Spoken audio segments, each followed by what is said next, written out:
Ame la ciencia.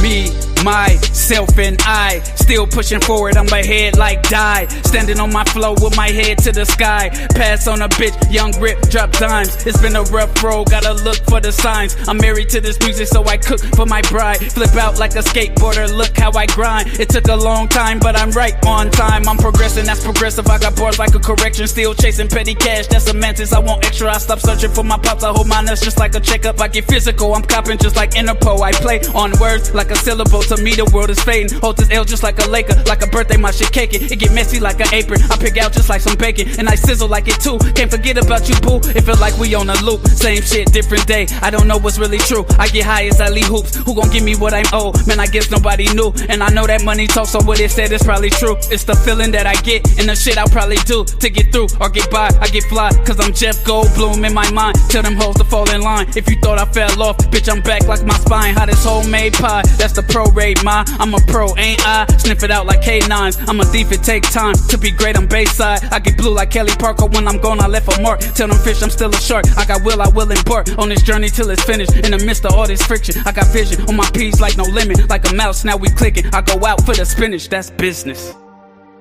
Cut the cord that kept us connected, blacking out the mirror where your light once reflected. All of the love from up above, we used to feel like a glove. I still think about the you that only exists in my brain.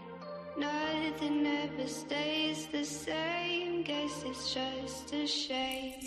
There's no one to blame. Stop looking for somebody else to lay the blame. Without a wave of change, life stays the same. So when I pull up to your spot, I'm with a paradigm chick. Only used to have one and it's my paradigm ship. Calls for celebration, I cracked a hand. I took a hiatus, but I'm back again. A bunch of blue face hundreds, I've been stacking them.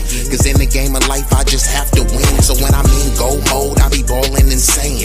Tried to walk away, they was calling my name. My brothers from another, we are all in the game. Don't give a fuck about clout nor all of the fame. I'm trying to inspire, empower, build and progress at a steady rate. Move heavyweight like a Bowflex. The haters make me greater, they mad, I got them so stressed. Shock my style for a while now, I can show text. Screenshots as proof and receipts. You a certified clown, been a goof in the streets. Angel made the beat, but this my demon flow. Get a lot of love from people I don't even know. And when the situation's ugly like Dudley, we do right. Fuck propaganda, let's conquer and unite. The wait's over, take over, it's commencing. My money fully grown, but yours like an infant.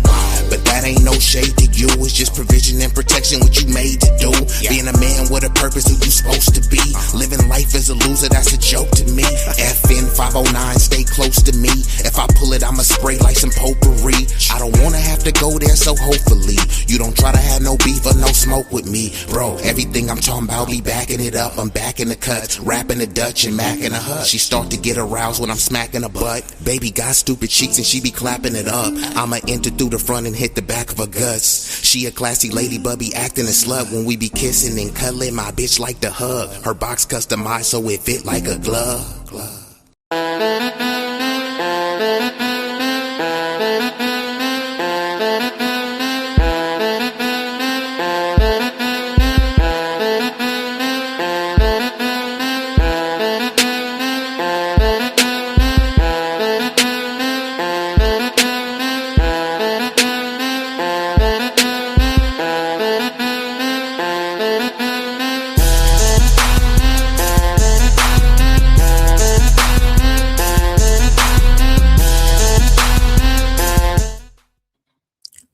Turn your radios up. Turn your radios up. Y'all know what this is. Y'all know who this is.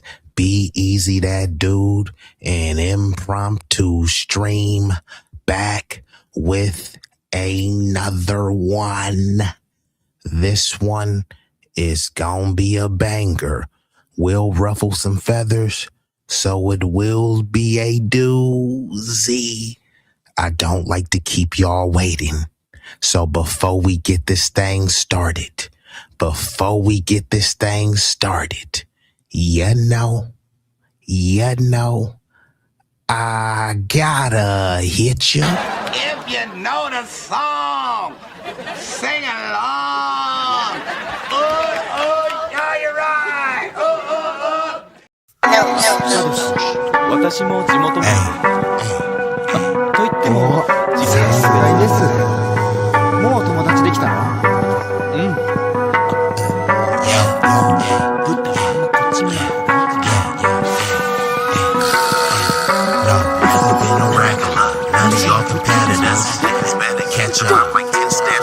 Look, this promethazine got me leaning like a cholo in the club. I'm 20 deep.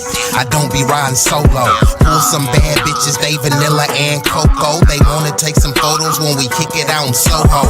Chicks are showing tits and popping pussy for my promo. Told them like juvenile, baby, move it for me slow-mo. Then I'm right back to the block, cause I keep getting moto. I be flipping, not shrinking. I don't give a fuck about no. This nigga name ain't D-Lo, but pimpin' these bitches and stacking this bread forever be my stilo. This is B-Eazy Dat Dude in the trap making pass smooth. If I ever go broke, then I'm about to pull a jack move. Since a nigga healthy, I don't even gotta worry. With my bitch from Fiji, eating tandoori and chicken curry. That ism is really indie. My pimp game international. I design my own clothes, so I be always looking fashionable. Here's a couple facts about me that y'all didn't know. Some of y'all be getting bread, but I be getting bigger, dawg. I got bigger guns and a whole lot of bad. And we are activated, and we've already been joined by some illustrious guests. Lex 925, aka Chocolate Glow. John Sin, one of the dopest with a pen, aka John Sinatra.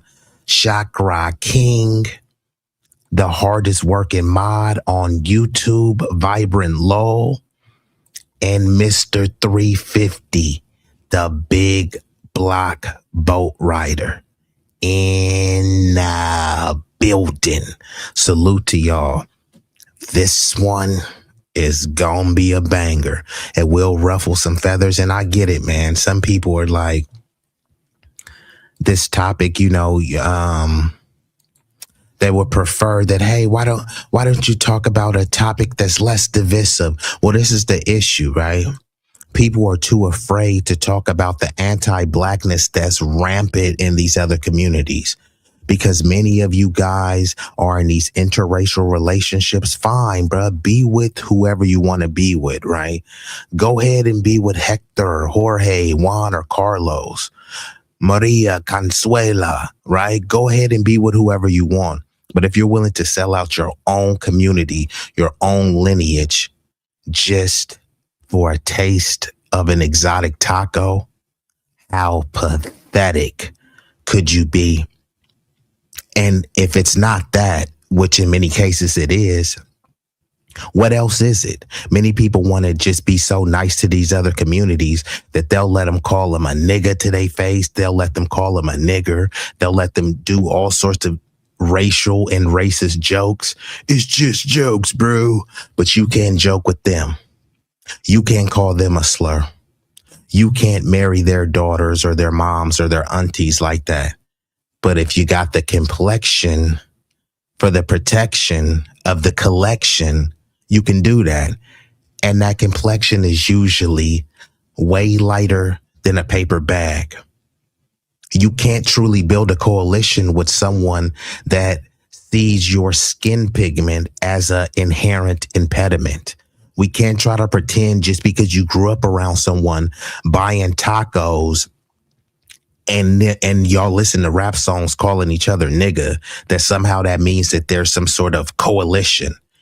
There's not. There never has been, And most likely there never will be. Not for lack of trying on our part. It's just mejoró la raza, blancamiento. Those type of phrases and mentality actually forbids a true coalition because people don't want to hold their community accountable for anti-blackness. And people don't hold, and the irony is people are so fixated on the black community holding themselves accountable, which we do more than any other community, that none of these other communities have to answer for their anti-blackness. There'll be the occasional creator that calls out anti-blackness, but guess what? The collective of that community doesn't embrace them. You would think that they say, you know what? We got to look ourselves in the mirror and accept accountability for our hatred and disdain towards black people. Instead, they try to flip it. Well, they're lazy and they acting like victims. And then now they turn around and saying, we're victims because someone called me an illegal alien. Well, didn't you come into the country illegally? Yeah, but no one's illegal on stolen land. You can't go to their country and say that. You're supposed to crash out for them to come in your country illegally. But when you go to their country, they call you a pinche mayate. You're not even accepted in their country. You would be a fool to be fighting for that. You're supposed to go out and ice out, right? No, most of ICE are Latinos. Make this make sense. They want black people on the front line to protest ICE to stop illegal immigration, right? But most of the ICE agents, if not a significant amount, is Latino. A significant amount of Border Patrol is Latino. When Trump was saying, build the wall, guess who was patrolling the border the most? Latinos. The same Latinos that are saying, fight for us to get into your country and just displace your entire neighborhood because it's the black and brown. And then they come over here, they tell you they're brown, so you crash out for them. And then they say, mejoró la raza, we need to whiten and brighten up the race. But many of you cats, like I said, just because you want to taste an exotic taco, you're willing to, be blinded by the cooch. But let's get into this video. So I've already touched on this a little bit, where there was this racist Latina cop in Houston going on a tirade, calling black people niggers, saying that she wants to arrest these niggers, right? That's all she was saying. HPD most likely wasn't going to fire her. The community had to come and protest vehemently, and then suddenly they fired her, right? But then there was a multitude of Latinos coming out and saying, hey, we stand with her and we don't like those niggers. So these are the same people who are saying, go out there and protest ICE. So we're supposed to protest ICE for the border to stay open and more of these bigoted Latinos to come over and just call us nigger, right? And no, I'm not saying every single Latino is racist. Some of the greatest people that I know are of Latin descent, but even the people that I know that are great, they won't call their community out. They'll have a conversation with me in private. They won't publicly say it. They won't be at a family dinner and call them out. And some people say silence is complicity. Why are we always expected to call each other out? If some crusty nigga in Chicago does a drive-by, the black community need to hold themselves accountable. How am I hold this goofy ass nigga accountable in Chicago? I don't know that nigga. And he is being held accountable by the cops. He was locked up and he was given football numbers. That's accountability. Who's holding their community accountable? When you look at the Mexican cartel that are decapitating people, slaughtering their own people, find me one video and I'll pull it up right now. Anybody in the chat can tell me, name me a Mexican creator that's talking about brown on brown crime. Don't worry, I'll wait, because somebody drop it in the chat. Mexican cartel members, who do you think they're mainly killing and terrorizing? Other Mexicans. Find me one video of someone talking about Mexican on Mexican crime. Find me one video of someone talking about brown on brown crime, raza on raza crime. Find me one video. Tell me the video in the chat and I'll pull it up. But there's a litany of videos talking about what about black on black crime? How many times have we heard that? Fine, keep making those videos, keep holding ourselves accountable. But where's the videos talking about Jewish on Jewish crime? Don't worry, I'll wait. And we've been joined by the 504 boy, Woody, New Orleans, in the building. And also Roger Meadows, East Coast, Nassau County's finest. Hey, Roger, where Brooklyn at? Let's get into it. And this video I'll be reacting to from the brother, Bishop George Macon, Street Media TV. And he'll just be covering some of the things that I already alluded to. Anti-blackness is inherent in Latino culture. Even the term Latino is inherently anti-black.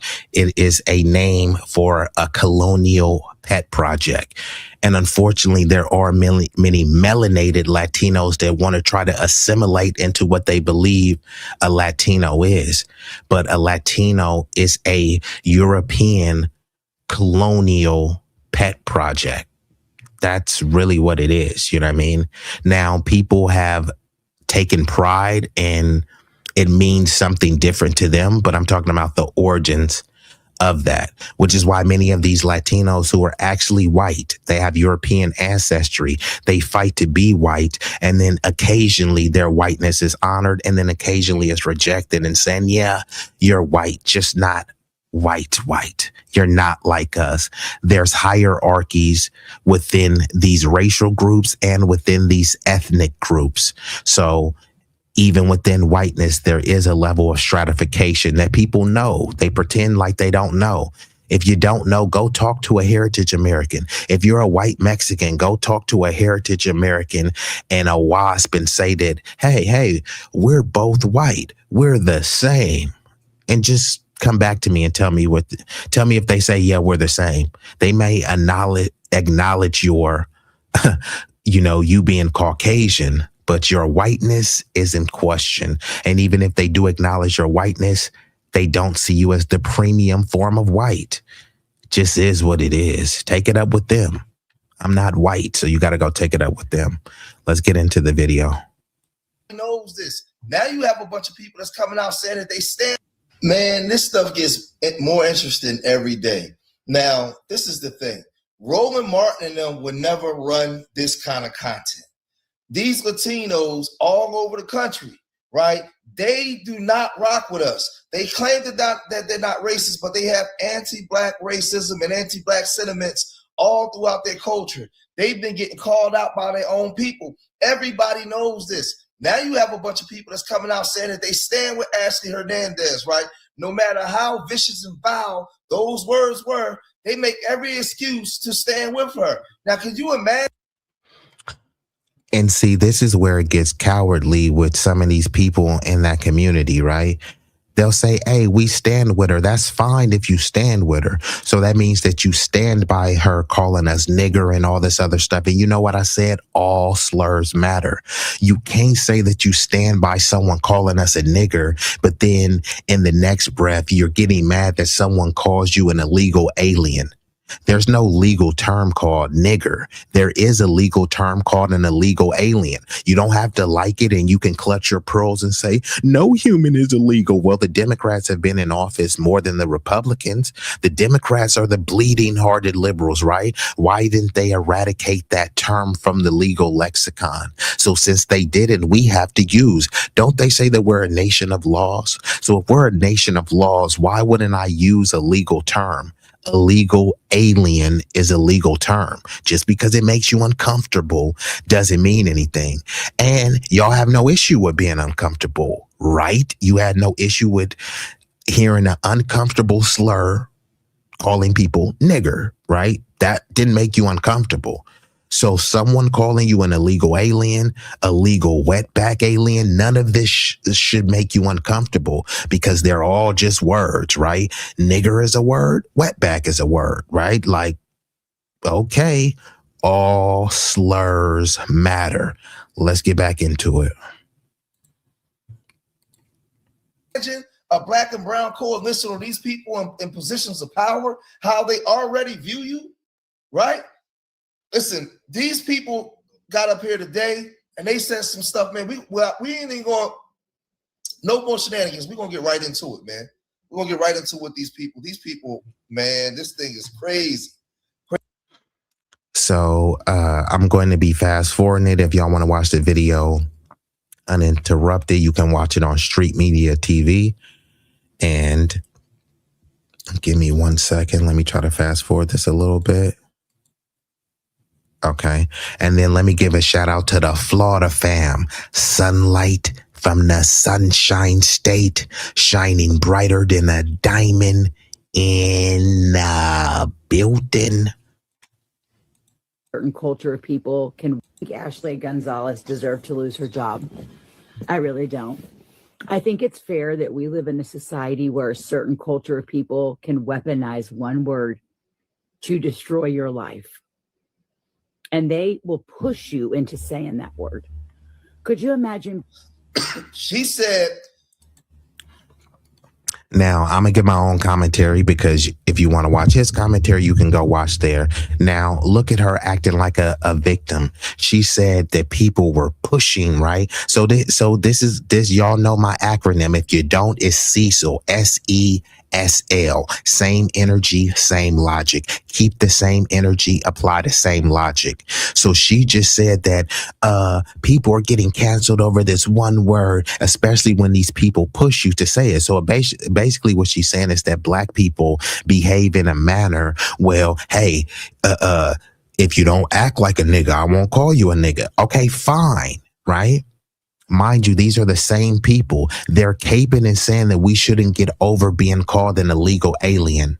I mean, we shouldn't we should get over being called a nigger. But these are the same people that whine about being called an illegal alien. Make it make sense. There's no history in this country of lynching illegal aliens. They were lynching black people and calling them niggers, though. There's no history of people saying illegal alien water fountains and white water fountains. It did say black water fountains and colored and nigger water fountains. It did say that. So these are the same people. Y'all act like victims too much. And then here they are. They come into the country illegally. Not all. I'm talking about the ones who did come into the country illegally. And then when people say, hey, you broke the law, just go back home and come in the right way. We're victims, right? We're supposed to sympathize with them. And then someone does a hate crime towards a black person. She doesn't see the issue with the cop calling black people nigger, and she is supposed to be the one overseeing and policing that community. As if she's going to be completely impartial when she's dealing with said niggers, right? Most of the crime that's committed in the Latino community is by other Latinos. Why aren't they calling each other slurs? Why aren't they calling each other's wetbacks and spics and all this other type of stuff, right? And hey, you don't got to mean it like that. You can mean wetback in an endearing way. Or since you love niggas so much, why don't you call each other spick niggas or wetback niggas? Fob, fresh off the boat, fresh over the border, niggas. Y'all love the word so much. Add y'all slurs, beaner, nigga, paisa, nigga. Just add nigga to it since y'all love it so much. And actually, she loved the ER. So you'll be a wetback nigger. Since nigga is not good enough for you, you'll be a wetback nigger, right? That there should be no issues with that, right? Because they said these are just words. And why are y'all getting triggered over words? Why are y'all getting triggered over being called an illegal alien? Some of them are getting triggered over being called an immigrant. I'm just as American as you, and they can barely speak English, which, hey, there's nothing wrong with that. I told you I love people with accents, but these are many times people who can barely speak English with a thick accent, but they know how to say nigger fluently. How pathetic could you be? Let's get back into it. A certain group of people can use one word to ruin your life where you shouldn't be using it at all. Then she said, we can push you into being racist. No, we can't push you into doing nothing. Either you're racist or you're not, right? But this is these people. And this is the pathetic excuses. Nobody is forced to say nigga. And this includes black people too. I grew up around blacks and that's why I say nigga. I grew up around y'all too. I don't say ese. I don't call other blacks pinche meate, cabron, chango. I don't use that terminology. If y'all grew up around us, that means we grew up around y'all. And then they try to overstate. We grew up together. Actually, no, we didn't, nigga. We went to school. We went to school together. Essay. We didn't grow up. And then let's be honest, bro. A lot of us after school, we wasn't hanging with a bunch of essays like that. We wasn't.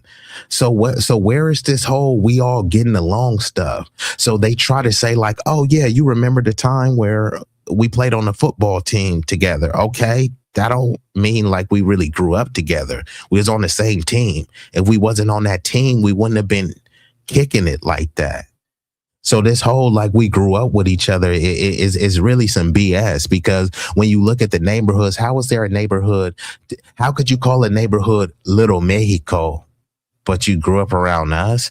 No, what happened is you got many of your family members came here illegally, and the dub community, which you try to fight so vociferously to get accepted into, they said, hey, we don't want y'all around us. Y'all could go be around the niggas. Y'all didn't even really want to be around us. Y'all want to be around white mommy and daddy. And they gave y'all the Heisman stiff arm and said, no, you're not like us.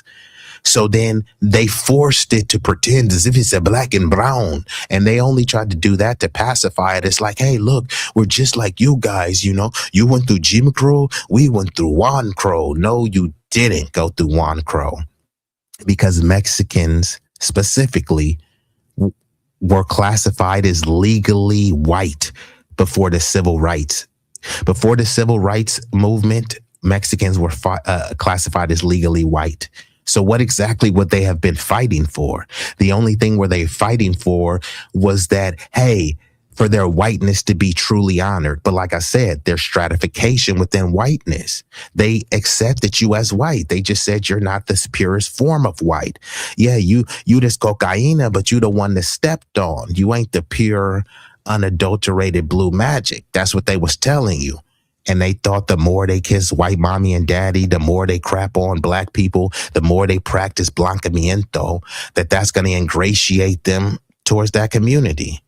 And every time they tell you, you know, what they think about you. I will vote for Donald Trump. Remember? I will vote for Donald Trump. And then he said, build the wall. They're bringing crime. They're bringing rapists. They're not sending their best. And then they were like, black people, help us out. Help us out. No, remember, you wanted to vote for Donald Trump. And now he's trying to get y'all up out of here. And now he's trying to say, hey, actually, y'all speak too much Spanish. English should be the official American language. So all of this stuff, this ain't black people doing this stuff to you, but guess who they're still calling niggers? They have no slurs for the people who went to their homeland, smacked them up, buck broke them. You know why? They didn't even have to get forcibly buck broken. They voluntarily buck broke themselves. They pulled their pants down, leaned forward, and spread cheeks. Once their white mommy and daddy tried to get lubed, they said, no, just go straight in. Go straight in. That's the level of buck breaking we're talking about. It's rather pathetic. This is who Roland Martin and your Democrats want you to align with. This is the mentality, right? Let's proceed. Being a female police officer in Houston and seeing and dealing with what she deals with every single day. That word comes from somewhere, okay? It comes from where? It would be kind of like if we were to say colonizer held just as much power as the N-word. Because when they say it with hatred. It's hatred when they say that word. It's not prejudice. It is straight up racist when they call white people. Can you imagine? Now listen, you see how she going out of her way to defend? So this is the whole thing. She's saying when they call people colonizer, so now she's saying that colonizer is an even more stronger, hateful word than calling someone a nigger. And then she's saying, oh, when they say this about white people, hey, newsflash chick, you are white. And this is the delusion that many Latinos and Latinas have. It's because their family has went out of their way to mejoró la raza, to whiten the race. But then they've tried to hold in their mind that no, we're Latina, but there's no race called Latina. So you have to say what race you are. And then this is when they try to bounce back and forth between using race and ethnicity. They use ethnicity when it's convenient for them, which saying they're Latino. But when you say, okay, cool, I don't really care about your ethnicity. What is your race?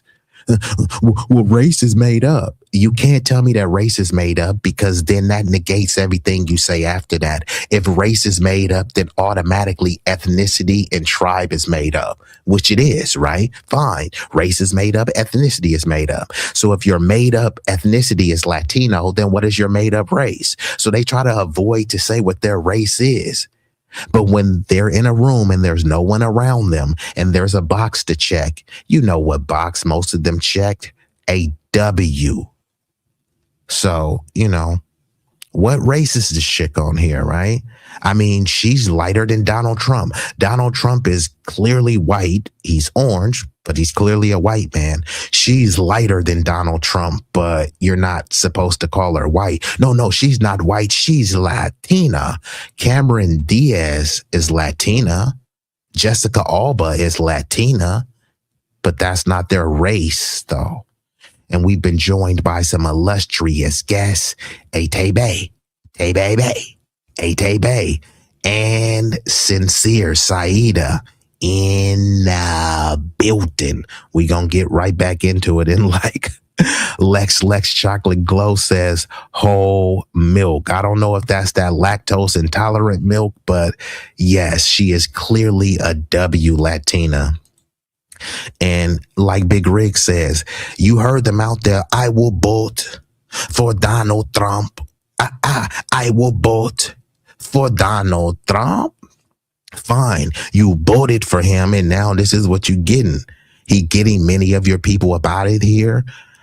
And then you asking for the people who didn't vote for him in those significant numbers, to come and save you. Nah, I'm good. 'Tis the season to hold your own huevos.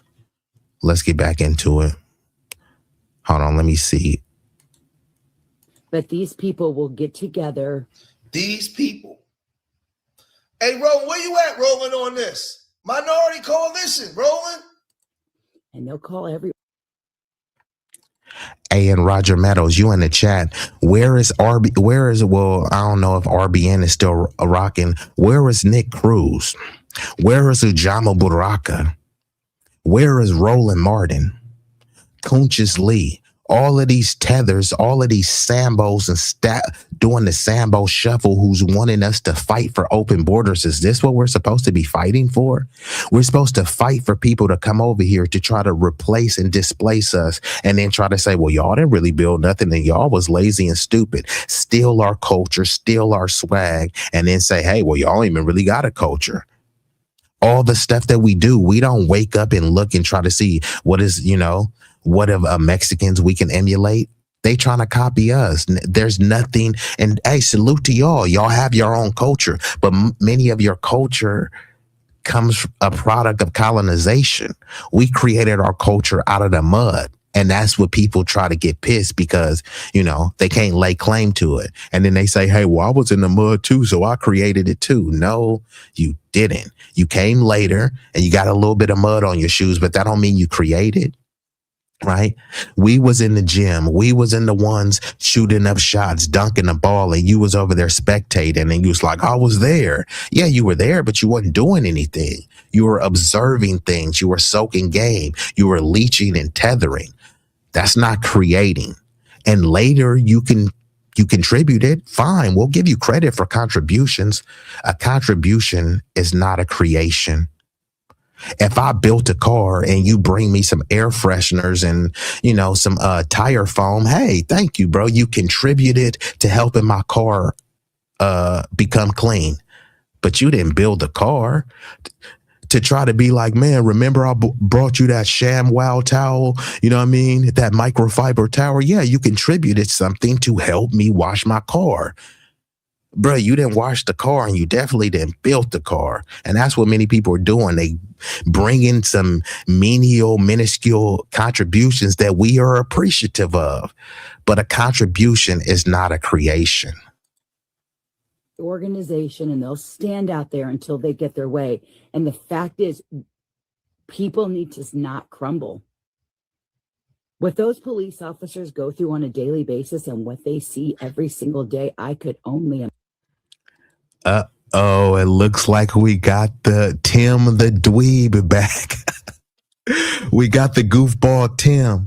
He says blacks are really obsessed with Latinos. No, y'all obsessed with us every day. You see a Latino tethering on to blackness. You don't see black people that's trying to cosplay and pretend Latino. We don't use any of y'all slang. Y'all have your own slang, but you don't even use it. We used to be saying, hey, what up, fool? And instead of that, y'all drop the L and say, hey, what up, fool? And that's y'all slang, some stolen shit from us. Amigo, essay. When's the last time you heard a Latino say amigo or essay? You probably haven't, because they're too busy saying nigga and cosplaying and tethering to try to act like a nigga. But no, you're not a nigga. If anything, you know, you're a a tigger, you feel me? You know what I mean? More of them skipped across the mud, probably. Yeah, I mean, you know. You said, stop thinking Hispanics are the enemy. That's Trump's narrative. Nicholas Estrada, you know what? Hold on, bro. I'm getting tired of this, bro. Every time, it's always some Latinos coming in the chat. Why don't y'all ever show your face, bro? No, like, seriously, bro. Are people that afraid of how they look? Or this is just giving like ridiculous incel, imbecile vibes. I'm going to drop the link. I challenge any Latino that wants to come up. And this ain't even going to be a debate. You know what I mean? This will just be a discussion, because y'all always got a lot to say in the chat, bruh. Won't you come up here in real time? That's Trump's narrative. How is it Trump's narrative? And if it was Trump's narrative, it was your community who overwhelmingly voted for Donald Trump. Remember, I will vote for Donald Trump. This was your community that overly did this, Nikki boy. So you said, stop thinking Hispanics are the enemy. Like, for one, okay, let's just say that you're not the enemy. You're definitely not an ally. So where does that make you? If you're not an ally, but you say you're not the enemy, where does that leave you? Somewhere in between? There's no such thing as halfway crooks. It's either you're with us or against us. Clearly, you're not with us. So what does that mean? No, we ain't with y'all. Okay, so you're against us. No, we ain't against y'all. So you're not against us, but you're not with us. Okay. Puerto Rican, it doesn't matter, bro. It's no different. You know how many times I've heard, I'm not black, I'm Puerto Rican. I'm not black, I'm Dominican. I'm not black, I'm this. Most people on the island of Puerto Rico identify as being racially white. Nikki boy, there's no race called Puerto Rican. So are you a white Puerto Rican? Are you black? Let me know. And the link is there. I mean, you can come up, Nikki. And Tim, I already know you are trolling. You're intellectually not formidable, but you can come up here. And Tim, why are you always putting a laughing emoji? You always giggling and laughing like a little moist B-I-E-I-E-I-itch. Like, come on, bruh. Tim, the link is there. Won't you come up, Tim? Since we so obsessed with Latinos, won't you come up here, Tim? Let's talk it out. Unless you're, you know, just a little moist incel and scared. I know you are scared, but, you know, I won't destroy you too bad. Let's get back into the video, though. Imagine, after a while, seeing the stereotypes, seeing that behavior every single day can push someone. She wasn't saying this publicly. She was saying this. Wait, the stereotypes. Last time I checked, do you see what they're doing in Mexico? And yes, like Lex says, either come up, discuss the matter, sit back, watch and listen and be quiet. And see, this is what happens, bruh. Y'all always like to say, have a lot to say in the chat, but you won't say something in real time. That's a form of intellectual cowardice, bro. We just got to call it what it is. People are trying to pretend like, yes, man, we want the black and brown coalition. Most of y'all don't even identify as brown. How the fuck am I have a brown coalition with some Latino that identifies as white? Hey, we can still build together, but not under this false pretense. You're a white Latino talking about black and brown. No, it's black and white. Fine, let's build up the black and white coalition, but don't pretend that it's some brown coalition when most of y'all don't even identify as being brown. And hey, I'm here to learn, but I'm here to teach, bro. I'm mainly here to teach, but I'll be willing to listen and learn if there's something you can teach, but you can't do it from the chat. If you ain't willing to come up, Tim, and Tim, nobody take Tim serious. Tim is a low IQ lunatic. You say you don't toss pearls before swine. Tim, like I said, you're not formidable enough to challenge me, bro. But let's get back into it. Do you see what they doing in Houston, Dallas, New Mexico, Arizona? How come they never talk about their own people and the stereotypes? Because she's just blatant racist. That's what she is. She's a stinking racist.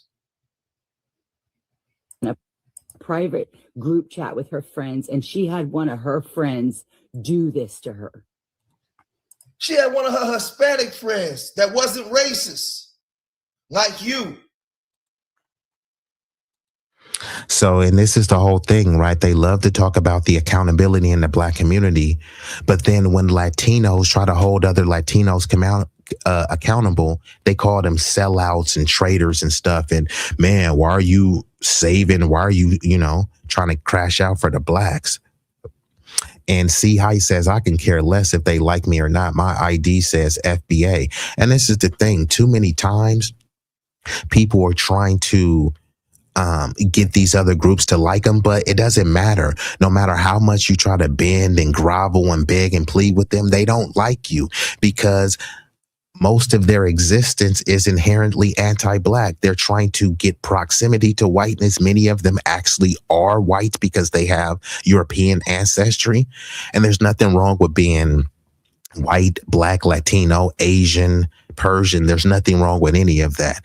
However, grotesque anti-blackness is extremely dangerous, and I can't stand for it from anyone. This includes from black people. This includes from everyone that's non-black as well. And what happens is many Latinos, they try to pretend as if they don't know the difference between race and ethnicity, and that there's no race called Latino and that there's no race called Hispanic.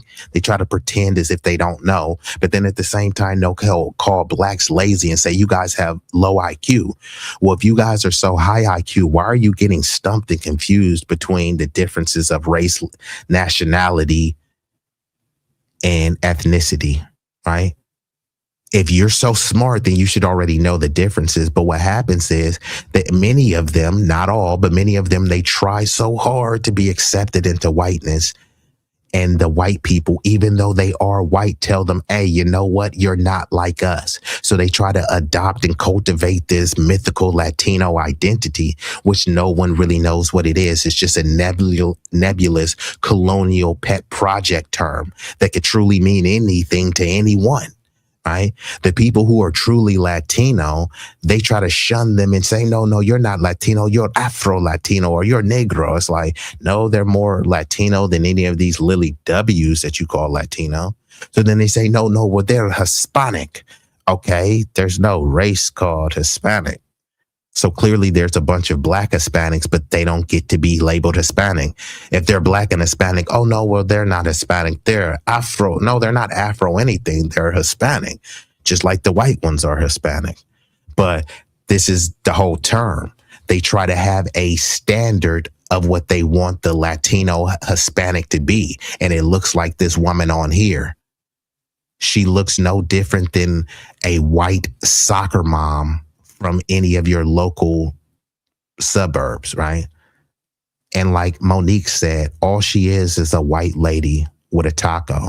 And shout out to tacos because I love eating tacos. But to pretend as if she's anything other than a white lady with a burrito, come on now, who are we kidding? That should be held They should look at that. They should definitely look at that. It wasn't like she was just coming online saying that. She said when she go to work So Real Black says white Americans been delineated from Hispanics with the racial category of white non-Hispanic. And this is what I'm saying. They delineated, but they'll use them when it's convenient, right?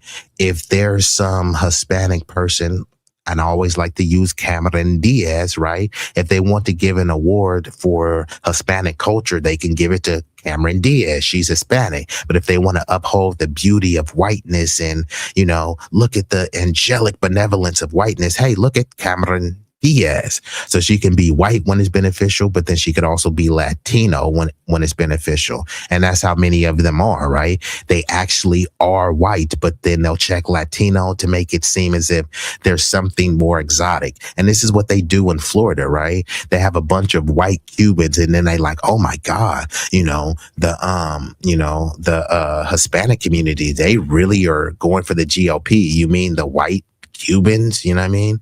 So, but remember, all of these people pretend to be high IQ. So why aren't they talking like this? Why haven't they figured this out? There's a difference between race, ethnicity, and nationality. And, you can use this talking point. You heard it from me.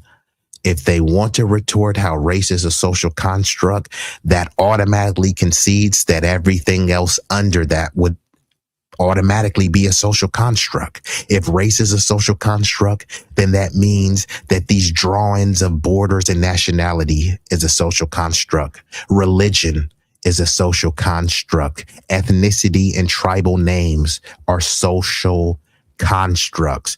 Don't tell me to dismiss one social construct in favor of one that you find advantageous to your narrative. You said we need to interview Afro-Cubans like Faison and other Afro-Latinos, Afro-Palestinians. I need to get their perspective. Someone needs to put a microphone in front of them. Well, just like Ricardo Ignacio, even using the term Afro anything is actually therein lies the problem, right? Because if there's a white Cuban, they don't call them Euro-Cuban. They're just Cuban. If there's an Asian Cuban, they don't call them Asiatic Cuban. They're just Cuban.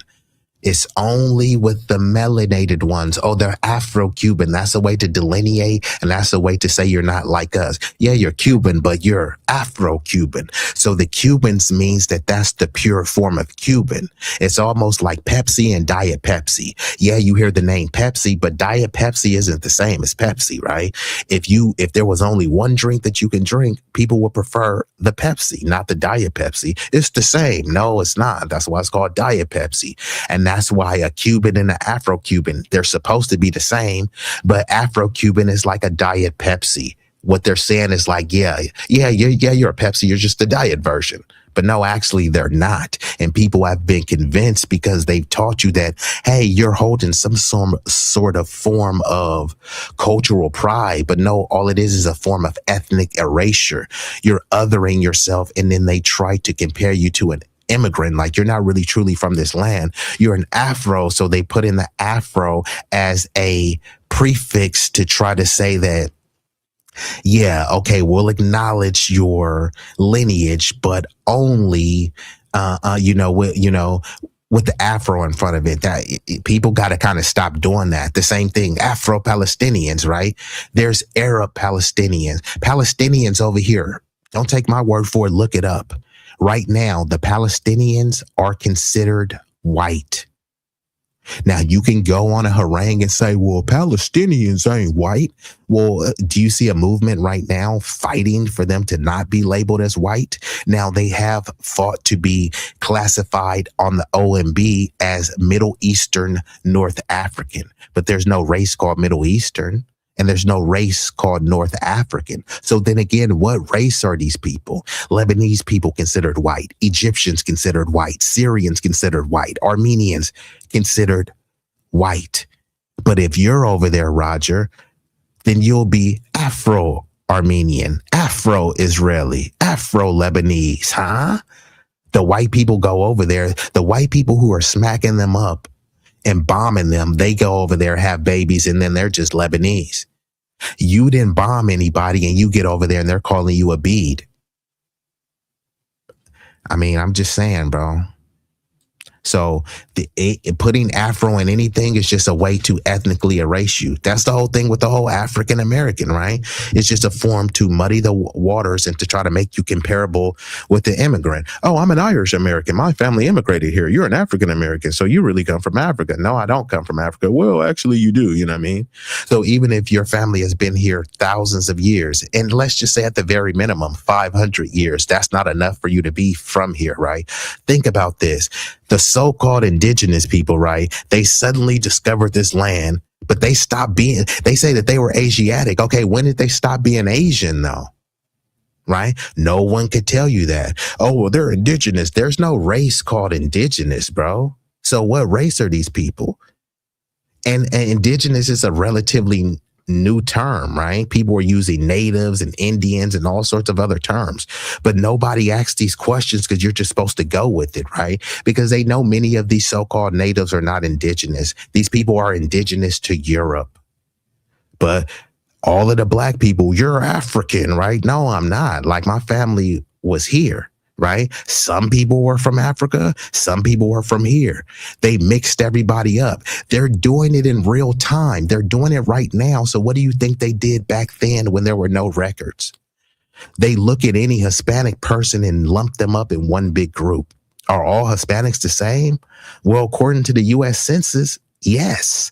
That's the whole reason why they're saying, oh, we have to cater towards the Hispanics because they're just this gigantic group. A gigantic group that's extremely diverse, but you put them under the umbrella of Hispanic and pretend like they're all the same. Brazilians, Bolivians, Argentinians, Mexicans, Hondurans, El Salvadorans, Puerto Ricans. They're all supposed to be the same because they're all Hispanic. But I talk to my El Salvadoran friends and they tell me they don't get along with Mexicans. I know a lot of Mexicans that don't get along with Puerto Ricans. I know a lot of Dominican Republic people that don't get along with Cubans, but they're all under the banner of Hispanic, pretending as if they're just all one just big cohesive unit. It's just a buffer group to try to say, hey, look, we don't have to cater towards those blacks no more because look, this group is so much bigger, but actually they're not. If you take a foundational Black American freedman as our ethnic group and compare us to any of these groups, there's no group larger than us. The only group larger is the German immigrant population. Don't take my word for it. Just look it up. Look up foundational Black Americans compared to Mexicans. It's more of us than them. Look up foundational Black Americans compared to Puerto Ricans, Venezuelans, Hondurans. It's more of us than any of those groups. But then when they combine them as to one big Hispanic umbrella burger or burrito, they roll them into one Hispanic burrito and they're saying, oh, look, the Hispanic number is so great. They outnumber you. And that's all it was created for. Was just like a buffer group to displace and say, hey, we don't want to have to cater to you. And all of those countries in Latin America, they practice mejoró la raza. So they get to solve multiple problems. The darker ones, they get labeled as Hispanic Latino. The whiter ones, they will be folded into whiteness. They will have babies and then they'll be able to maintain the white majority, right? They've talked about this stuff in multiple times, you know, and it's pretty obvious. I know Chuck Schumer and Jerry Nadler said that they need these people to have babies because white people in America are not having babies at the replacement level. So if they bring in a bunch of people, white Mexicans, white Venezuelans, white Brazilians, and they have all of these babies, yeah, you know, they may not be WASP, they may not be Heritage Americans, but they'll be white nonetheless. And on top of that, they've done the most quintessential thing that they've been brought here for, to not get on code with us. So they're knocking out multiple things, right? They'll have people that come from an underdeveloped country, so they'll be more desperate. they'll dangle citizenship over their head, which is why they like to give them TPS, temporary protected status. Yeah, you could work here. Yeah, you can own a business. Yeah, you can own a house, but your protections are temporary. And then they act as if they love them so much, but then they just keep bringing in a new crop and giving them temporary. Like, if you love them so much and they're so hardworking, why don't you give them citizenship? Well, they don't care because they've already had babies, which they consider anchor babies. Those babies anchor them here, and they care more about the babies than the parent. If a baby has 5 kids, they care more about those 5 American citizens than the undocumented, unauthorized parents. And they can always dangle citizenship, or they can always, mistreat them, or you better not act up. You better not say this. You better not do this. You have to take these lower wages. You have to take this exploitation. It's something I call MAE, mutually agreed exploitation. They know they're being exploited. They know they're being mistreated, but that mistreatment supersedes, how they would be treated in their homeland, right? Many of them think, hey, I was struggling in my homeland and being mistreated there and poor. I'm being mistreated here and being paid 10 times that I would be paid here. So that's where the mutually agreed exploitation comes in. You know what I mean? It's almost, think about a chick that may have a gorilla pimp. You know what I mean? She was on her own, and then she was getting slapped up and robbed.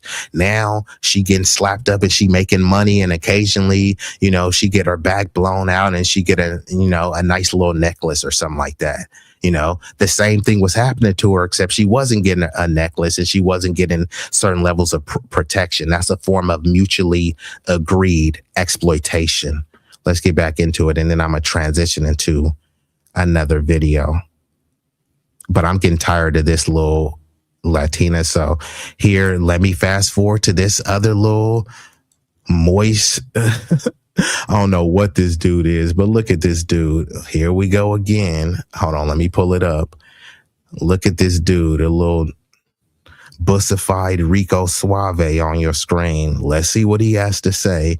You already can tell with a haircut like that, that he's anti-black. Is that an Edgar? Does he have an Edgar haircut? Come on, bruh. All right, let's see what this little moist Mario has to say. Mario, let's see. Americans try to force us into their white versus black mentality. That's a lie. You try to crowbar yourself into the W mentality because you want close proximity to them. So you look at us as the worst people, the scum of the earth. We're the worst people on the planet because you raising your hand to be over there with them. You ain't.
Oh, damn. My bad, y'all. I was actually cooking too. So, my bad.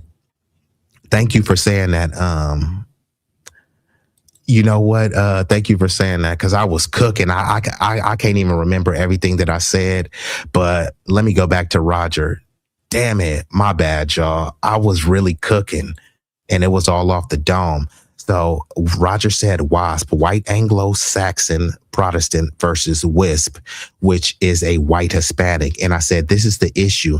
The WISP are trying to be WASP, but the WASP have told them a long time ago that, hey, you are not like us.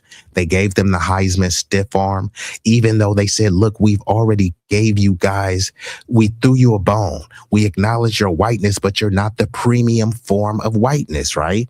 You are Diet Pepsi, or you might be Diet Pepsi with the watered down, with some ice to water it down. You're not the true Pepsi. That's pretty much what they were telling them. And for centuries, they've been trying to fight to have their whiteness acknowledged and recognized. So many of them settled for the Latino as a cope. Okay, fine, I'll just be Latino. Yeah, but that's no race called Latino. So you're still trying to fight to get closer proximity to something that's beyond Latino. And that's this mythical virtue of whiteness. The whole term Latino and Hispanic is a colonial pet term, right? And this is why people think about it, right? Latino culture. What is Latino culture, right? Latino culture, Latin comes from where? Spain, right? Spain is where? Would that be Europe? Oh, I speak Spanish. Spanish is a European language, right? People consider Europe to be white conda, but suddenly because a Mexican is speaking Spanish, you think that what? No, they're not white. They speak Spanish. Oh, you mean like the white Europeans who spoke Spanish? You mean like them? It doesn't even make any sense, right? East Indians even check white. Yes, Nikki Haley, Nimrata Haley. Guess what box she checked? White. But then when she ran for president, she kept talking about, I'm a brown girl. I'm a brown girl. I'm brown. I'm brown. Yeah, you're brown, but you check white. So what is the point of even talking about how brown you are?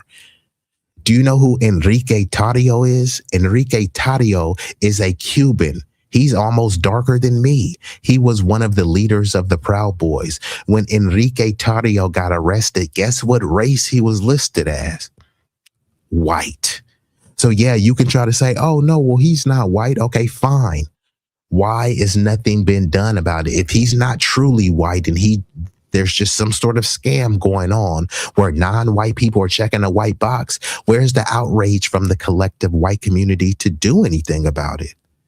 They always talk about it's the Jew. Okay, which Jews though? You mean the white ones?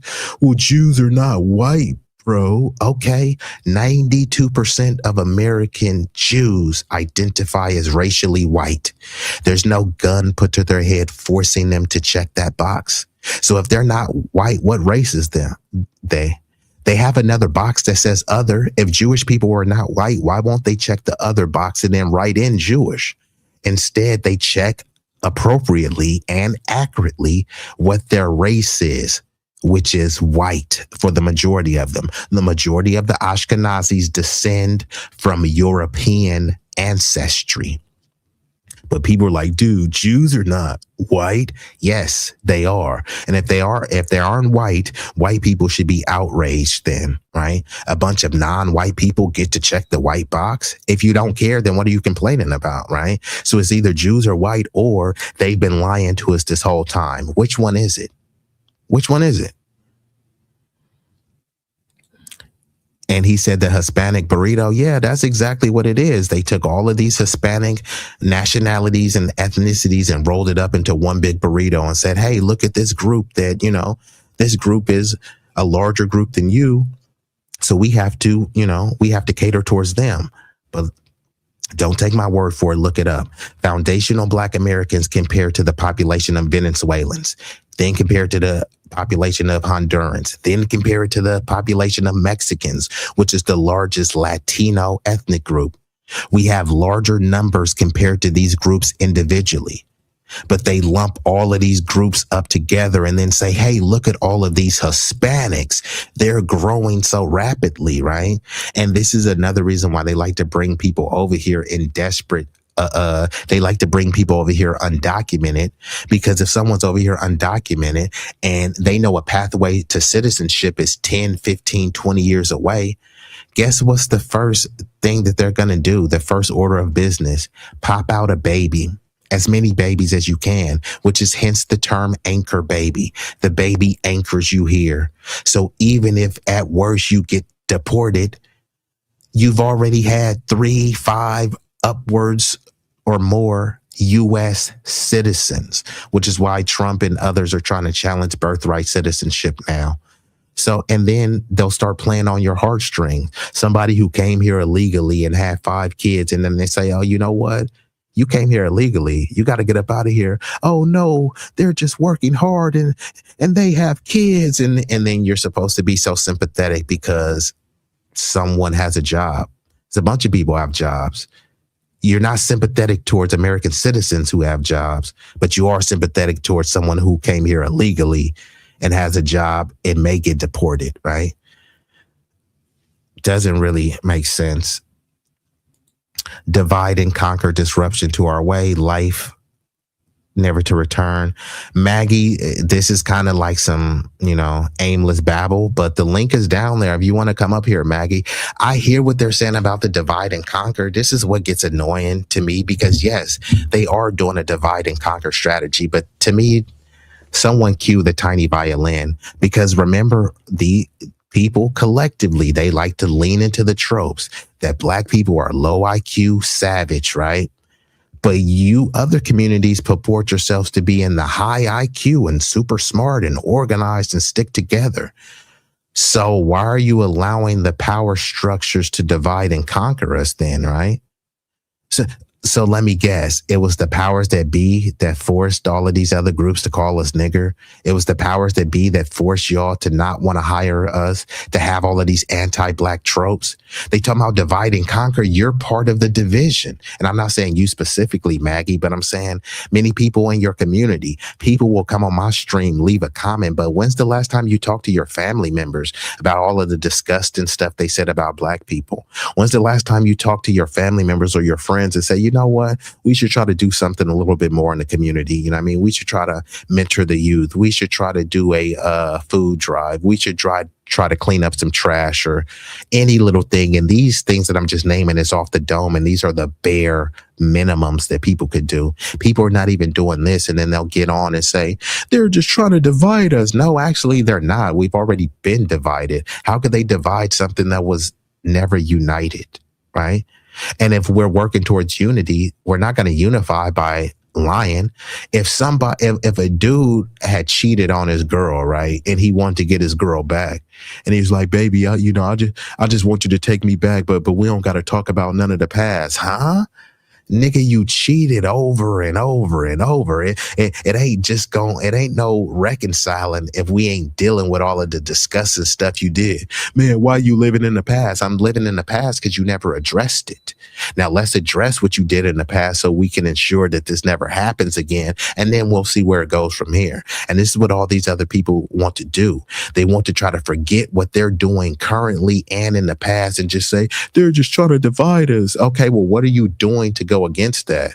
Oh, I'm just calling Black people niggers, but it's them that's trying to divide us. Okay, none of them are being forced. All of this Black and brown. Where are the Black and brown construction companies? Where are the Black and brown landscaping companies? There's black and brown. There's brown people at the radio station that play 99% of Black music, but they won't hire Black people, right? Where are all the Black people going to all of these quinceañeras and fiestas, right? So you can't divide what was never united. Freedom will be the next word to disappear from the dictionary. Well, freedom is not free. And even if freedom disappeared from the dictionary, freedom is in the dictionary. Freedom is in people's slogans, but do you truly have freedom? The term white was constructed to bring all people not Black under one umbrella to create a cultural, social, and economic divide, also to prevent crossbreeding, aka mixing of the races.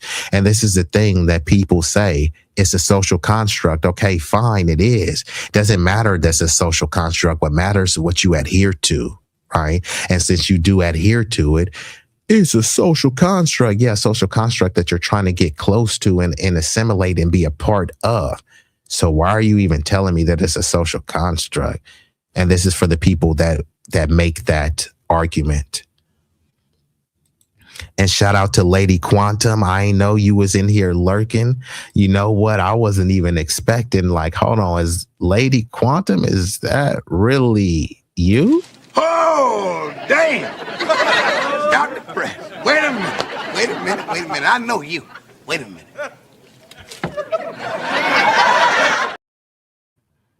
The Florida fam is in here tough. So salute to the lovely Lady Quantum. So hold on. Oh, damn. I think I missed a lot of y'all chats. So let me try to get into it. At least she got her popcorn going. So salute to the Lady Quantum. I think one of the other reasons why WASP will say you're not us is because of the old battle between the Protestant and the Catholic Church, where Hispanics are Catholics. Yes, Hispanics are Catholics, but guess where they got Catholicism from? They're colonial masters. So all of their culture comes from their colonizers. And I'm not saying this only applies to their group, but to try to pretend as if this is not the truth, it's like we're in the information age. Look up AI overview, United States versus Bhagat Singh, where a Punjabi challenged the U.S. state he is Caucasian genetically, but he was denied because aesthetically he didn't look white. Yeah, there's many people over there. This is why Egyptians are considered white now, right? There's no race called Egyptian. There's no race called Arab. There's no race called Muslim. There's no race called Middle Eastern. So if you look up right now, the free Palestine, they're classified as white. Now on the 2030 census, they will be including a category that says Middle Eastern, North African. But even then, it still doesn't tell you what the racial makeup of someone is. It's just a kind of ethnic identifier, because there's no race called Middle Eastern, and you have a caricature of what you think a Middle Eastern person is, which is some sort of Arab, right? But an Arab is not a race. So you automatically try to caricature, I think Arabs look like this, like bin Laden. But yeah, that's not what all Arabs look like. You said, what are you, bro? That's what people with power call us. I don't know, Nicholas. Nicholas, I dropped the link for you. You got a lot to say in the chat. You could say all of this stuff live. So, Nicholas, I might have to just kind of ignore what you got to say, bro, because you ain't really standing on nothing. I dropped the link so you can come up and say whatever you got to say, but you're just in the chat. My people came from the jungles of South America, the origins of Caribbean Hispanics. Why don't you have a picture, Nicholas Estrada? Why are many of y'all so scared to show your face? At least put an AI version of your face. And Nicholas Estrada, you sound like a white Hispanic, which there's nothing wrong with that. But is that accurate to say, Nicholas? And Nicholas, you won't even have to cam up. That's another thing. You don't have to cam up. You can just hit the link and you can just be doing audio like I'm doing. But if you ain't willing to stand on none of this, it's kind of hard to take what you're saying serious. And Red 6, and salute to Red 6, says, how is it divide and conquer when we were never together in the first place? We are finally starting to admit that. And this is alluding to what I was saying. You can't divide which was never united. See, before we were the only ones pretending to have this black and brown coalition. So we were stomping and stepping for it. And what happens is it was black and brown. And then when it was time to dole out resources, they only gave it to the brown. But see, we're actually brown. Foundational black Americans, our skin pigment is brown. None of our skin pigment is black. So when we say black, we're not talking about that our skin color is black. We're saying that that's our racial and our ethnic identifier, right? So these people are over here talking about brown, and many of them are not even brown. So where is the brown? It just doesn't even make any sense to say. And then they'll pretend as if it's black and brown. And then this is this is a microcosm of how society works. When these so-called brown people go into the prison, right, they'll be on the block with a black homie, right, or they black nigga, and then they go into jail, and then guess what? They go from calling that black nigga a nigga into a nigger, and they link up with the Woods, the Aryans, the whites. So it ain't no black and brown. And if many of them practice mejoró la raza and consider themselves white, why are we saying black and brown? Why don't we say black and white? Right? Like it's always been.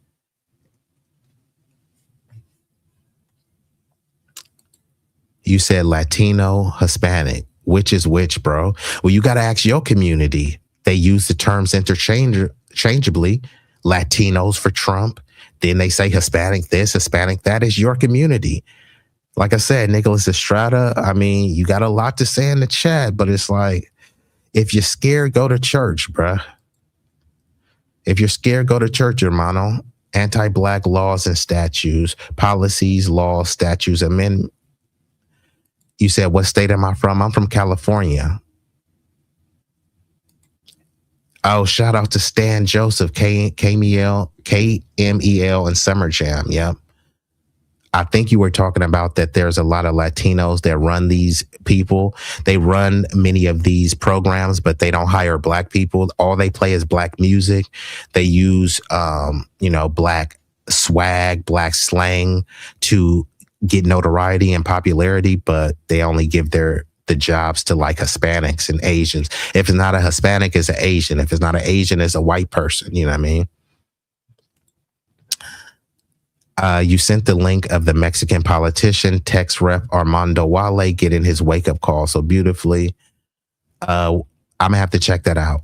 Divide and conquer, yes, but understand we were not the ones who divided. Y'all were the ones who divided from us. And this is what I'm saying. I don't really want to hear this whole divide and conquer. We were the ones inviting everybody to the cookout. Meanwhile, you're not getting invited to no bar mitzvah, or no fiesta or quinceañera. You're not getting invited to those. And if you are, you're the only black person there, and people are looking at you like you got boo-boo on your shirt.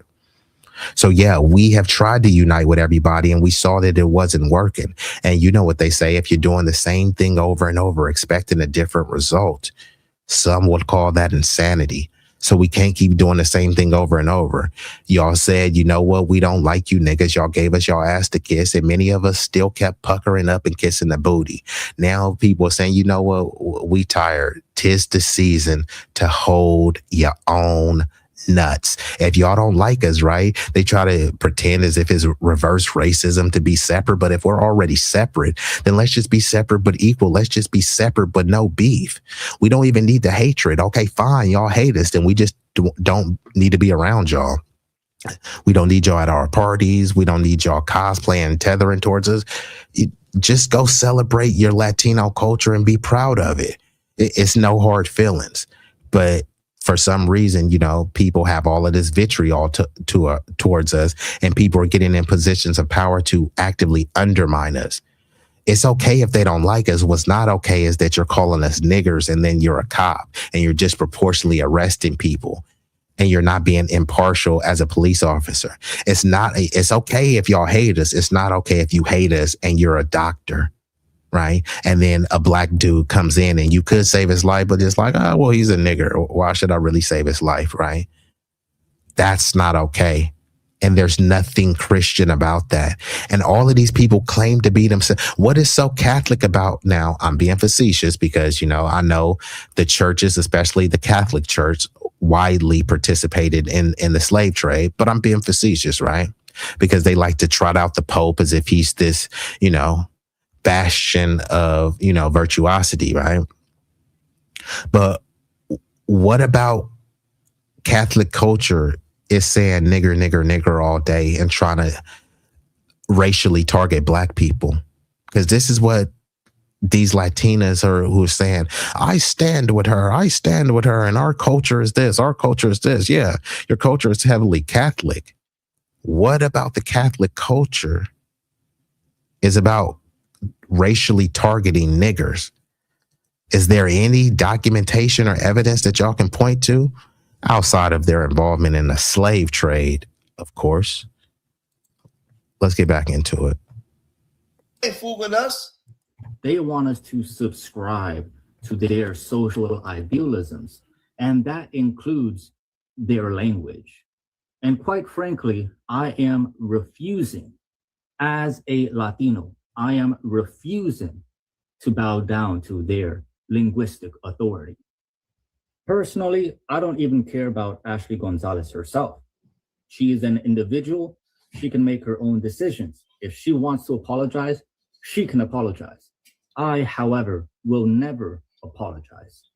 I am not going to apologize. I refuse to bow down to Americans when it comes to social standards, at least some of them. Like, if you're going to come at me and say, or be upset because I said the N-word, I truly don't give. So ultimately, I don't think that Black people or white people, especially Americans, have any right to tell any Latino or indigenous person how to speak on their own land. So, para mí, no me importa, papá. So this is the whole Latino tethering to thing. You can't tell Latinos and indigenous how to speak on your own land. Like, bro, this isn't your land. And this is the whole thing too, where they try to pretend. And this is why I hate the term indigenous, because no one really truly knows who you're talking about, right? In theory, you're supposed to know who the indigenous person you're talking about. But many so-called indigenous people, they look like Justin Bieber, Justin Timberlake, and Macaulay Culkin, and they're calling themselves Native American and indigenous. Indigenous to Europe, yeah. Native to where? Here you got this dude who is another white Latino. That's what he would be considered, a mestizo, right? Like, nobody is looking at him like, oh, like he's indigenous, but he's pretending as if he's indigenous. Indigenous to where? You're indigenous to what? Mexico? Like, he doesn't say, they just say indigenous to this land. And that's the whole misnomer, where there's really no such thing as being called indigenous to this land, because they say that they were indigenous to Turtle Island, and then they turn around and say they're indigenous to America. Which one is it? Because if you're indigenous to Turtle Island, this ain't that, bruh. This is America. Whatever you thought in Turtle Island was, or it used to be, it's not that anymore. Right? This is the United States. So you can't try to take claim to something that has been completely reshaped, revitalized, destroyed, and rebuilt. Because fine, if he is indigenous, I just want to know where he's indigenous to. Just throwing out the word indigenous without any context after it. People are saying, I'm native. Like, how are you native, bro? And your family immigrated here. So they immigrated and married into a tribe. Well, yeah, I'm native. Like, no, you're not. You're an immigrant. And there's nothing wrong with being an immigrant. There is wrong with being an immigrant and cosplaying as if you're some sort of indigenous native. Like this dude, you can't tell us what to do on our land. And then they're pretending as if everybody on this land was just united, right? Like there was just one phenotypical Native American, right, who looked like some red dude named Geronimo with long hair. And there was this brownish looking girl named Pocahontas, and everyone had that phenotype, right? And then some alleged Europeans came, and then they brought some alleged Africans, and then that's how it happened. Right? This is just the mythical BS that you're just told, right? Just type in how long have humans been around, right? So you're supposed to believe that there was just this one continuous phenotype of people all throughout this land, and they were just getting along together, calling it, this is land, this is our land, we're indigenous to this land. Where right now, there's 568 federally recognized tribes, right? These are just the ones that are federally recognized. So if there's 560 plus federally recognized tribes, how many tribes do you think there are that are not recognized, right? If these tribes were all together and this was all their land, why do you need that many damn tribes? Were every one of those tribes getting together? Did every one of those tribes call this land the same thing, right? I mean, did every one of those tribes claim Turtle Island? Did they claim America? What place were they claiming? You don't know, and you're not supposed to ask because someone used the word indigenous. And you're like, oh, well, I guess they're indigenous. You know what I mean? Why? Well, they said the word. You know what I mean? Okay, well, then Elizabeth Warren is indigenous as well, right? Porque soy Latino. I'm not one of you. Honestly, the Latinos that Yeah, he said, I'm not one of you. But look, black people just looking for an excuse to be racist. Wow, listen to this one. are asking the Black community for forgiveness because of Ashley Gonzalez, I think they're ridiculous. They have never lived around Black people. They treat us bad. They ask. So here we have, and hold on, let me pull this comments down. Another white Latina could barely speak English. The blacks, they treat us bad. They never lived around blacks, and they want to Ashley Gonzalez to apologize, and they never live around the blacks. And the blacks, they don't really like us, and they hate us because we moved here and we immigrated here, and the blacks, they just really hate us, even though we call them pinche meate and Django. It's just they hate us. Huh? Okay. What neighborhoods have been historically Hispanic and then they went from Hispanic to black? There's a bunch of black neighborhoods where they dumped a bunch of illegal, undocumented Hispanics and just changed the racial and ethnic landscape of the neighborhood. Where has that happened to them?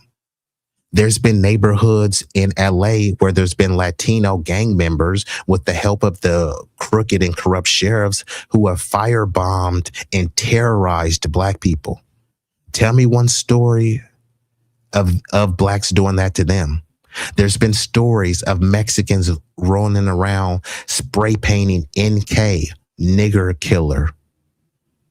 Where's people spraying wetback killer, spit killer, beaner killer?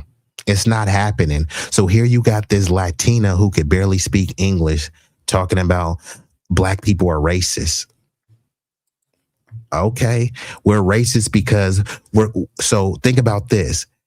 The white Latina cop calling black people nigger and saying she wants to lock them up, she's not racist. But black people saying, hey, she needs to be fired for calling us nigger and racially targeting us as a law enforcement officer, that is racist. And then they say, black and brown, we need to stick together because we're people of color. Well, y'all see this chick, what color is she? She's brown, is she? No, she has a filter on. That filter is making her even a shade darker. You know what she is. Telemundo Univision, a white Latina. Why are we pretending like we don't know what this is?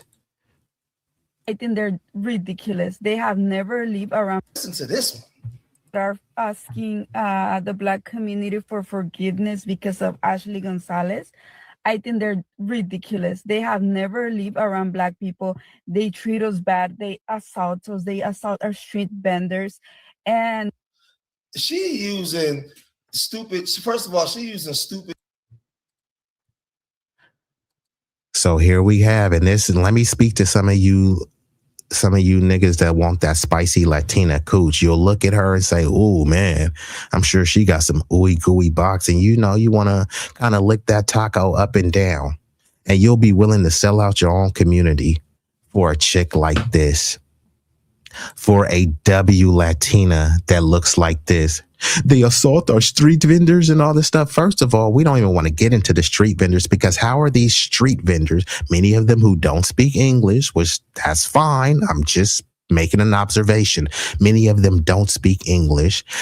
So if they don't speak English, that means they couldn't speak to sign out the English forms to get an English seller's license, right?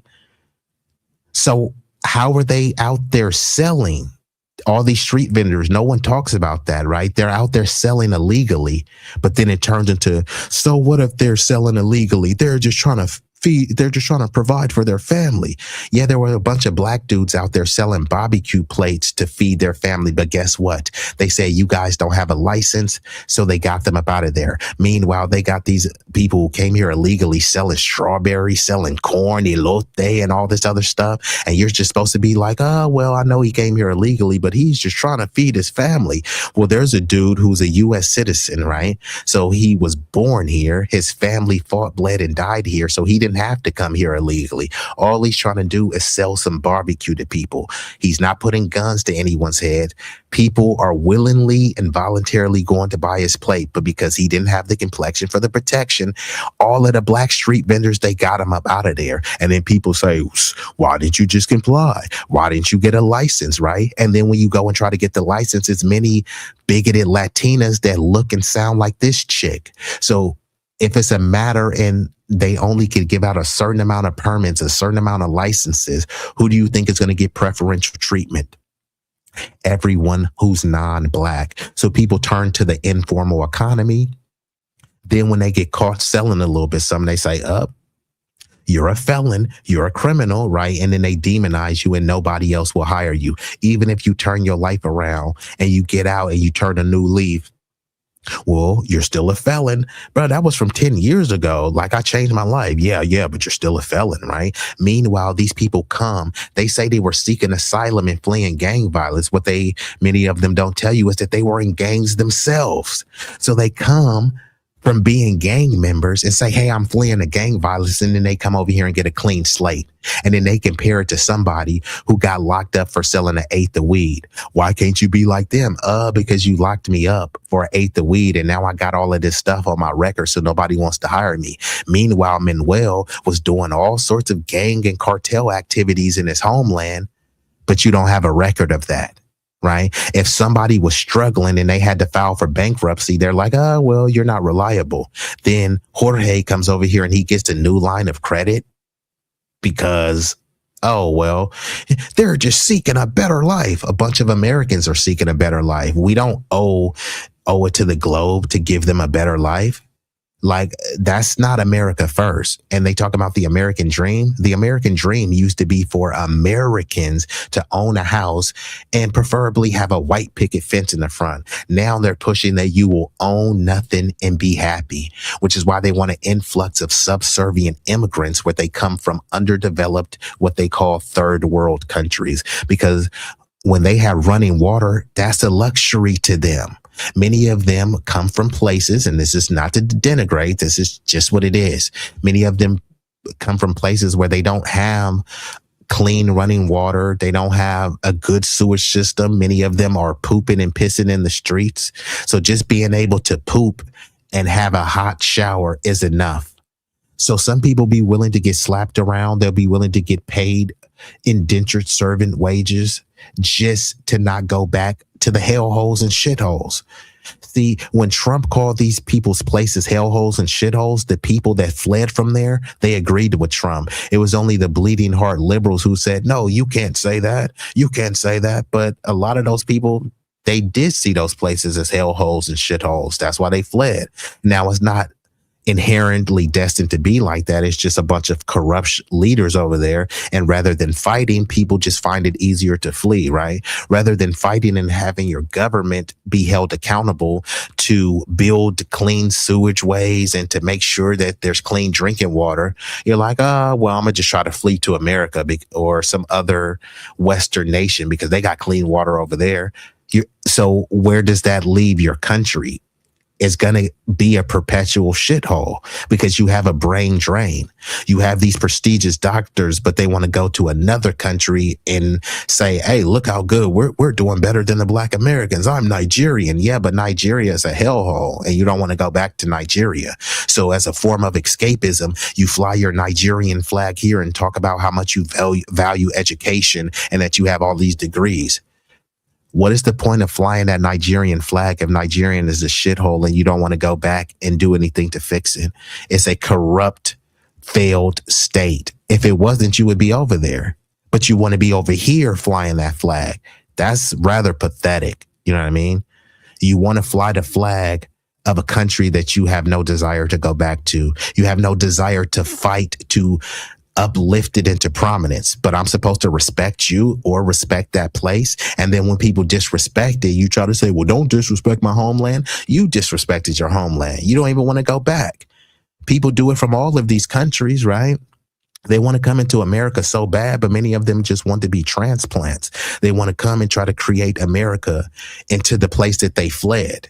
But if you love the place that you fled so much, why didn't you fight to keep it better, right? People are trying to come to America to try to fly a Mexico flag, but you're in the heart of Mexico and you don't want to do anything to build up and beautify Mexico. No, let's just come to America because someone's already fought, bled, and died for it. What did Mexicans fight, bleed, and die for in Mexico? They've been fighting to get out of Mexico. We're seeking asylum. No, how about all of y'all unite together and go up against the cartel, right? You can't on one hand say that, oh, drill music, man, that's black culture.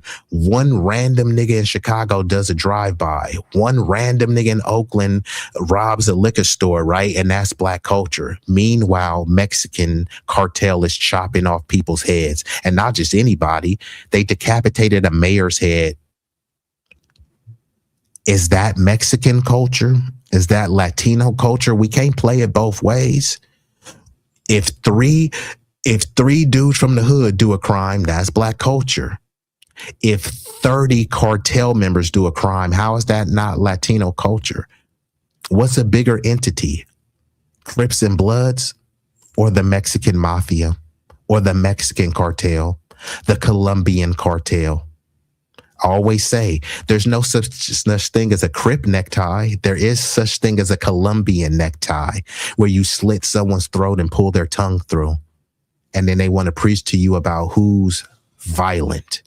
So I'm going to play a little bit more of this video and then I will transition. The jargon that they was using over there in Southern California. First of all, Hispanics is not running for their lives from Black Americans. That's a bunch of malarkey, a bunch of bull crap. Anywhere you go, in inner cities, you can have inner city crime. Now, they use the excuse that some vendors got hurt. But what we do know, what she's not going to mention, you had gang members unaliving Black civilians all over. She's not going to mention that. That's not happening from Black people towards Mexicans. You guys, racism is ingrained in your ethnic group, is ingrained in your culture. We was never taught to be racist towards y'all. This is the thing. But we're going to have to find some type of way to really put pressure on these Democrats, man. Because this is disgusting, man. This is disgusting. As my grand. You know what? It is extremely beyond disgusting. And then we got people in the chat who say they're Hispanic, don't even want to hit the link. They try to pretend as if, oh man, we're just trying to have unity, man. You won't even unify and come up and hit the link. Look at this. Associated Press. Gang members sentenced for firebombing Black families' homes. Guess when they did it? On Mother's Day. Look this up. Hernandez and 7 other members of the Big Hazard gang hurled Molotov cocktails into 4 apartments, not just 1, 4 apartments, where most of the residents, including 10 children. And these are the cowards, right? They targeted the homes where the women and children were, and they did it on Mother's Day. They pleaded guilty, and they said that they actually were targeting the Black crime, the Black families, right? Y'all can look this up. You won't find this happening in the reverse. There were these racist Latino politicians who said, oh, they were calling a little Black kid a monkey. They were talking about how they can displace the Black political power in LA, which they've already done. AOC and none of the Latinos came to our defense. There was no Fat Joe or no Latinos. All of our Latino allies, none of them came to our defense because the Black and brown, there never was a coalition, and most likely there never will be. Not because we never tried. It's because many of them Latinos they have their head too far up white mommy's and daddy's butt, and they're trying to get that acceptance. Hey, we're white, we're blancamiento, we're mejor la raza, we're doing everything to improve the race. And no matter how light and bright they are, they still get stuck with the term Latino, which I told you is a colonial pet project name. Once they say, yeah, you're white, just not like us. Yeah, you're not Pepsi, you're Diet Pepsi. No, I'm Pepsi. No, you're not. You're Diet. At the end of the day, they're letting you know that you're not like them, no matter how much you fight and plead. So I'm going to go ahead and transition into this next video, and this will give you some more insight on the Mejor La Raza. And this is another video from Ricardo Ignacio. And you can watch this video uninterrupted on his channel. So this is him talking to some Latina woman and how she's confused about, race, ethnicity, nationality, etc. Let's get into it. They can cosplay, but they're not fully actual white people. They know exactly who they are, and they use them. They use them to get our dollars. They use them to get us to do their work for them because they know they want to fit in so bad, but they could see right through that. Am I making sense to you? I'm trying to understand context. So white Latinos are not fully white? No. What does that mean? They're Latino. They're from another... They're not necessarily originally from, well, they are originally from here, but they have a different culture, and white people can see that. They might play along. And see, this is what I always tell people, because people try to go into those tropes where, black people are supposed to be so low IQ and stuff. Fine. These people are supposed to be the high IQs. How can't they figure this stuff out, right? He's talking about the white Hispanics, and she's like, no, they're not white because they're Latino. It's like, huh? There's no race called Latino. Yeah, ethnically, they're Latino. But that's the whole point. This is why these terms are very vague and nebulous, because you can be a multitude of things. Cameron Diaz is both white and Latina. You can be both. But ultimately, people identify as one when it suits them, right? As much as people say, hey, don't put me in a box, I'm more than just one. When it comes down to brass tacks, they always choose one. You know what I mean? To get us to do their work for them because they know they want to fit in so bad, but they could see right through that. Am I making sense to you? I'm trying to understand context. So white Latinos are not fully white? No. What does that mean? They're Latino. They're... So the whole that white Latinos are not fully white, it doesn't even really make sense because, like I said, Latino, the whole term comes from a colonial pet project, right? They'll say, hey, I'm Latino because I speak Spanish. Spanish is a colonizer language. Spanish is a European language.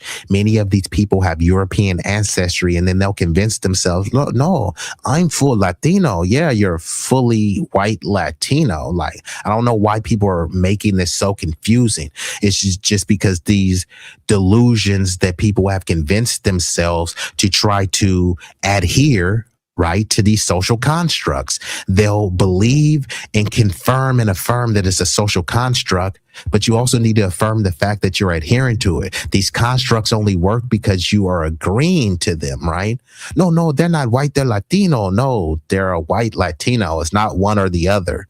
It's both. But this chick is acting confused.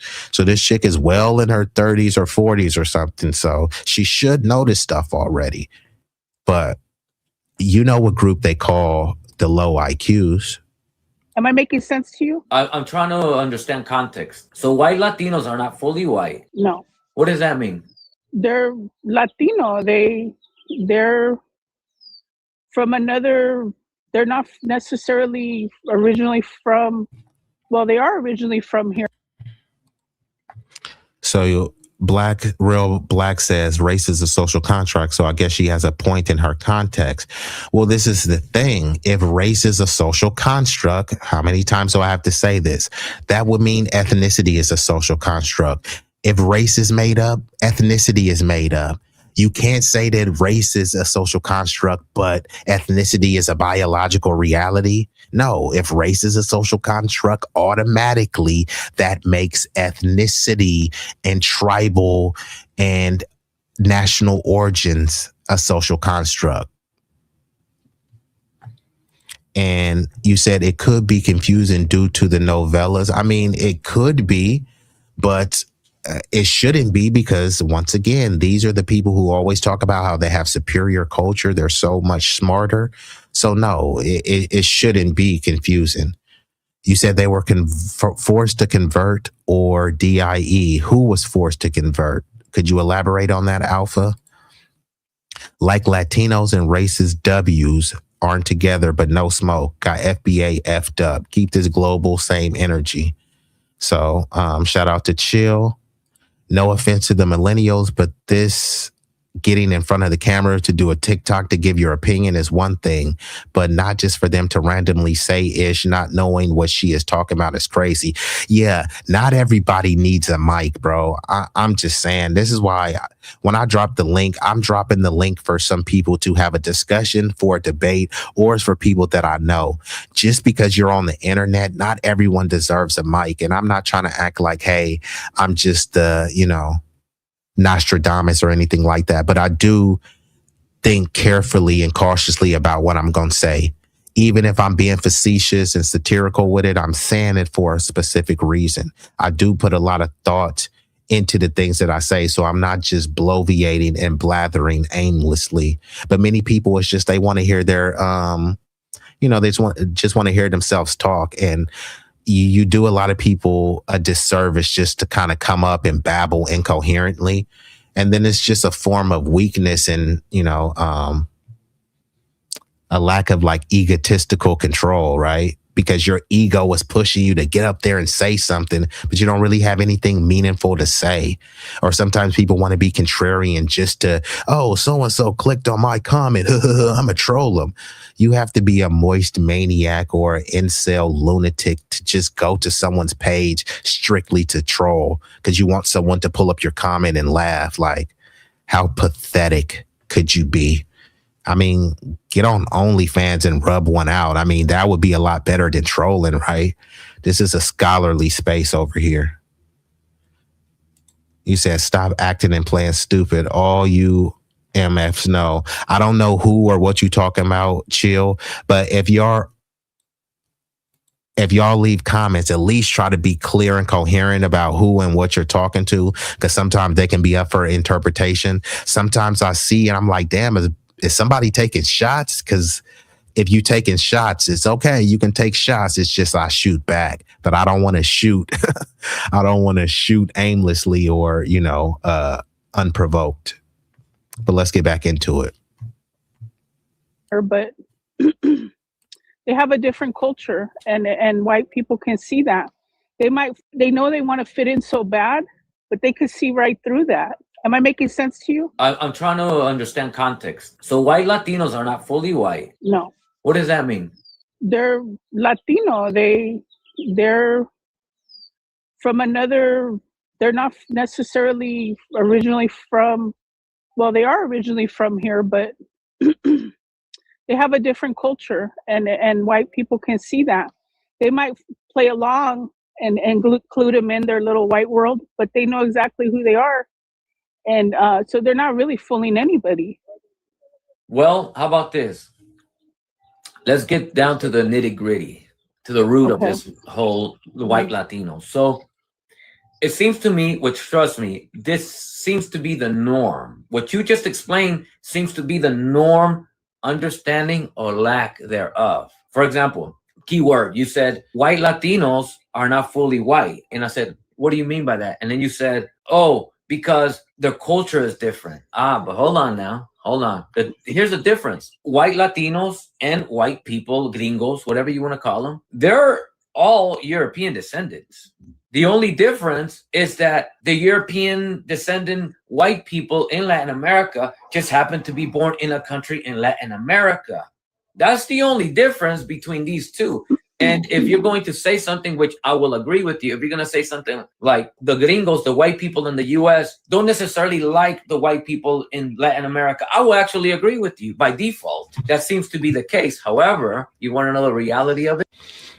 And this where it gets cowardly, because many of them will say, hey, white mommy and daddy, they don't like us, but then you still try to go out of your way to try to butt kiss the people who you call colonizers, the people who you say stole your land. You turn around and say, no one's illegal on stolen land. White mommy and daddy let me in. Then when they let you in, instead of calling them slurs, instead of attacking them, the people who you say destabilized your country and made it so you had to flee, you turn around and start calling black people niggers. Notice how these people, they'll call white people colonizers, but they don't have any slurs or epithets or insults for them. It's just, you guys colonized us, okay? But black people didn't colonize you. So why are you calling us niggers? Then especially Mexicans, they try to say, hey, we helped with the slaves. We helped with the runaway slaves. No, they didn't. There was the second president who was a Afro-Indigenous black man who was the president of Mexico. He abolished slavery in Mexico because Mexico was a slave colony. But guess what? The white Mexicans, the Blanqueamiento, they slaughtered him. Why don't they ever tell that part? They always say, hey, we helped. No, it wasn't no we, right? Who is we, right? They always talk about what they did. No, tell the whole story. It was the black Mexican president who freed the black slaves, and then the white Mexicans slaughtered him. Did y'all know? First of all, why are the black Mexicans even called Afro-Mexicans? I already said it earlier.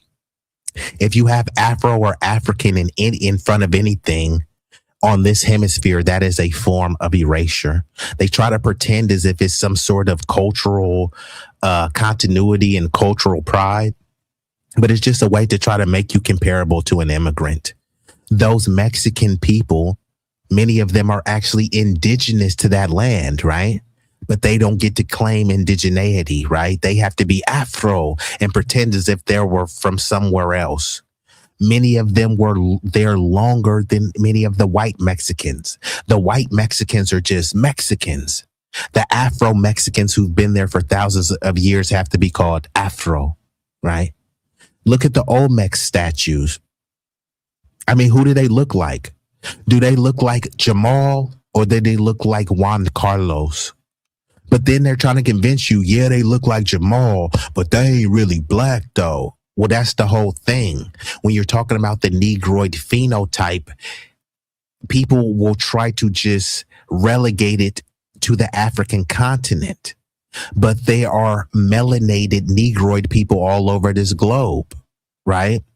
They're Asiatic ones, etc. So they try to frame that, hey, every Negroid person has had to have come from Africa. But that's just not the case. You know what I mean? But you're not supposed to question any of that, right? You're from Africa, right? Okay, fine. Where are these so-called indigenous people from, right? You said that they came here from somewhere. Where? So if they're Asiatic is what they want to say, why don't you call them Asians? Because there's no race called indigenous. There's no race called Native American. So what race are these people exactly, right? You're not supposed to ask. Let's get back into it. Is that the Spaniards and the French, the Italians, the Portuguese had already been beefing and had a problem with the English and the British before they even came from Europe to here. So their beef has always. And shout out to Hero for Hire, who says he's Afro-Cherokee. And see, this is what I don't like. And shout out to you. And I'm not saying this for you personally. This person has to say that he's Afro-Cherokee. But meanwhile, you got some people that look like Justin Bieber. Give me somebody else, bro. Logic, Elizabeth Warren.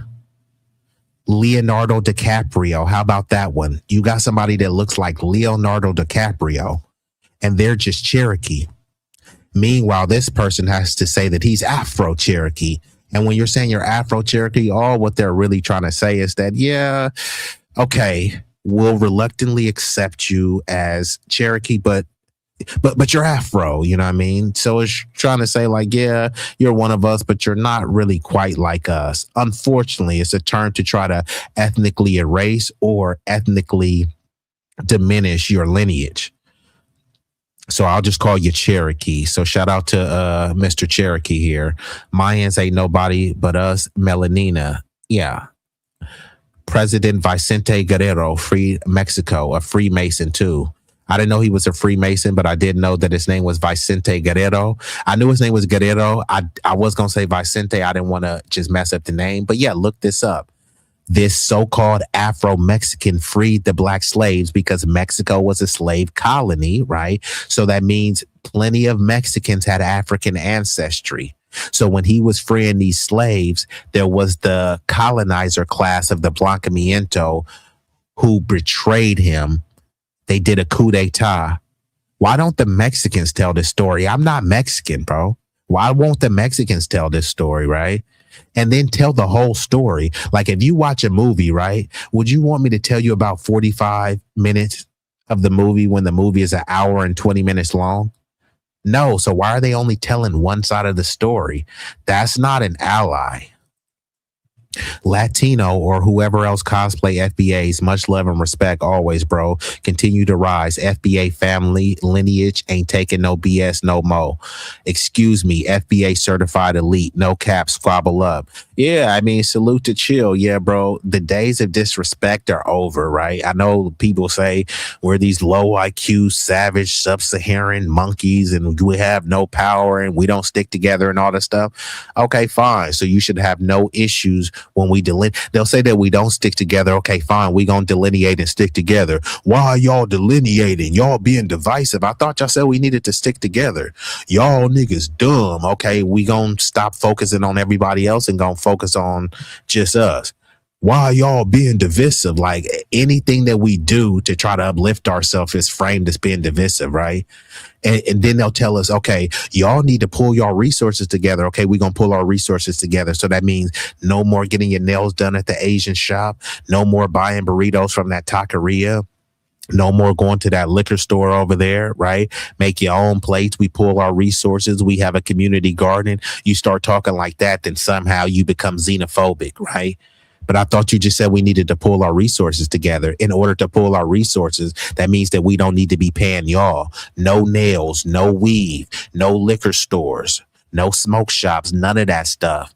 And then once it's black owned, specifically foundational Black American owned, then, you know, maybe we can collaborate in some type of way. But if we're divided already, if we're segregated already, then let's just be segregated but equal, right? Don't push no reverse racism shit on me because y'all don't really want to be around us. And that's fine. You know what? I apologize because we shouldn't have been giving y'all no dollars anyways. Y'all hate us. Y'all think we're low IQ and disgusting. You know what? I ain't even gonna get mad. I ain't gonna hold you. I just ain't gonna spend not a nan dollar with y'all, and that's all you got to do, right? Don't get in there and try to say they're in there telling you to heady up and buy, heady up and go, right? Fine, don't just even go in there. Shit, you'll be better off giving the money to Jeff Bezos, right? At least with Jeff Bezos is just some Amazon robot, right? A robot that's like just filling your package. The robot ain't calling you a nigger though, but many of those shops, you know, don't shop where you won't get hired. Even if you're bilingual, first of all, they create a bilingual barrier so you can't get hired. Then if you are bilingual, if you don't got the complexion for the protection, you ain't gonna get hired. So you know what? We got too many issues. Y'all say we're at the bottom. We need to focus on how we get out from the bottom. So that means a certain level of community isolationism, not because we hate everybody. It's just because we got to get our ish together. Y'all would understand this, right? If y'all truly are our allies, y'all would understand this. Imagine it was your homeboy who said, look, man, my room is disgusting, man. I really got to get this room clean. It's just like, I don't feel right until my room get clean. And they say, man, forget your room, man. You don't got to clean it, man. Just live in that pigsty, right? Like what would an ally say? Leave your room disgusting, or you know what, man, I respect what you're doing, man. Holler at me when you clean up that room, or you know what, do you need some help cleaning up the room? That's what an ally would do. That's what we're trying to do. We trying to clean up our room, and then we got people saying, man, F your room. What about my couch? What about my lawn? What about my room and my kitchen? It's like, what about it? Hold your own nuts. Hold your own filth. Hold your own lineage. We already got our own issues. We can't adopt everybody else's issues and problems. So, you know, it's a new day, man. Let's get back into it. Existed even prior to them coming out here. So white Latinos cannot use gringos don't like us, so we're not the same. You guys have never liked each other. You guys have been at war in Europe before you even came bothering us over here. And this is problematic because white Americans don't see white Latinos as their own. Does that mean that they are us then? No, they're not. Not only are they not by lineage, we're. And shout out to Jason Mitchell. I think this is the first time I've seen you over there, but y'all check out these books. They came before Columbus. Unexpected Faces in Ancient America. Ramses III, father of ancient America. It was all black before others arrived, millennia before, FBA Homeland. And this is the whole thing. They've been convinced you that every one of us is from African. Yeah, you may have African ancestry, African genetics, but there are people who actually are indigenous / native to this land. And some people say they're native to this land, but I know some people get the language more precise. I know Tariq specifically likes to get the language precise, and he say we're indigenous to the United States, which America is a continent, right? But it's also a country. So some people try to conflate America, the continent, with the country. So when we talk about being indigenous to the United States of America, we're talking about indigenous to this country. And that's usually what people talk about in terms of indigeneity, right? They talk about a people to first settle, you know, and inhabit a particular land, right? You know what I mean? But you can't say you're indigenous to America because there was no America that existed until we built it. Now, if someone wants to say they're indigenous to this land, you know, with many people, that's a crock of you know what? And with other people, it may be legitimately true. You know what I mean? But hey, fine. If you're indigenous to this land, what land was it? I just want to know, because don't tell me you were indigenous to America, because if you were here that long ago, it wasn't called America. So tell me what it was called. And then people can't even tell you what it was called. So tell me you were indigenous to that place, because now this is something completely new, right? You can't tell me this is the same land. It's not. If it was the same land, it would have the same name, right? But it doesn't. Like, there's been so many revitalizations, revamping, alterations to make it this country that it is. So many people talk about being indigenous to the specific country, while others speak about the land. When someone says they're indigenous to the Americas, they may not be talking about the United States. They may be talking about South or Central America or somewhere in Canada, right? So it gets a little bit muddy with people with their indigeneity, right? So this is why we just say, if you're indigenous, fine. You're native, fine. We're foundational Black Americans, which is an amalgamation of all the groups. Some free people, some formerly enslaved Africans, some indigenous peoples of various cultural and ethnic backgrounds, some European ancestries. It's an amalgamation of all of them. I don't think we necessarily need to claim one, because we talk about it like being a cake, right? We are saying where are the foundational Black American cake, right? And, you know, cake has a little bit of egg, a little bit of flour, right? So if we're claiming a cake and somebody says, man, but you got egg in you. Yeah, egg is a part of me, right? And the flour and the cinnamon and the sugar and all this other stuff, right? But all of those things combine to make a complete and total cake. That I'm not an egg, right? It's just a part of me, right? So that's when people say, yeah, but you got European in you. Yeah, but I'm not a European, right? It's just like part of the eggs. It created the amalgamation, right? So when people say, yeah, you're African, yeah, that's a part of you, some African genetics, but those DNA tests are not even fully reliable as well. But you know, I can go on and on about that, but yeah, just to be clear, you know, not all of us came on a boat from Africa. It's just mathematically, statistically impossible. You said, where's the link? I dropped the link a long time ago. It should be at the top, but let me play a little bit more and then I'll drop the link again.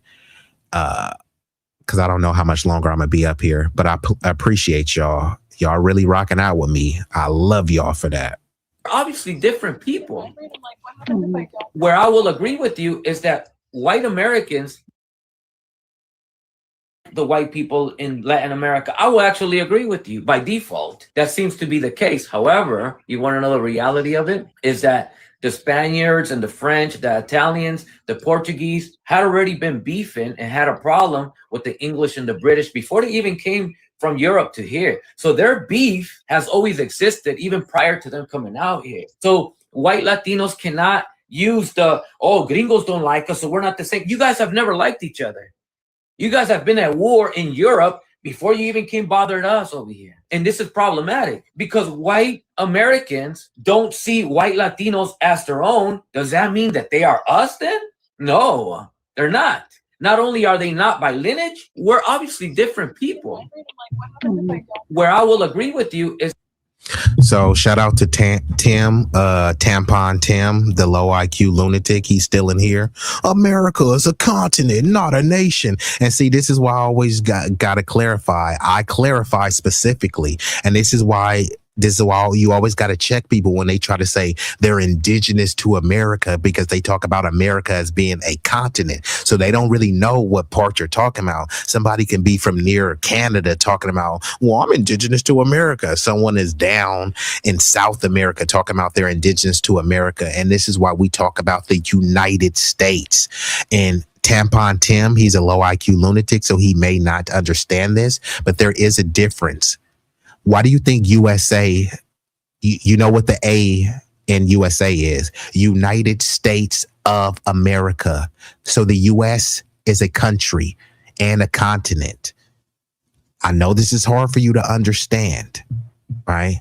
So he's trying to pretend as if he doesn't know this, right? Like FBAs are indigenous to West Central Africa. No, actually, we're not.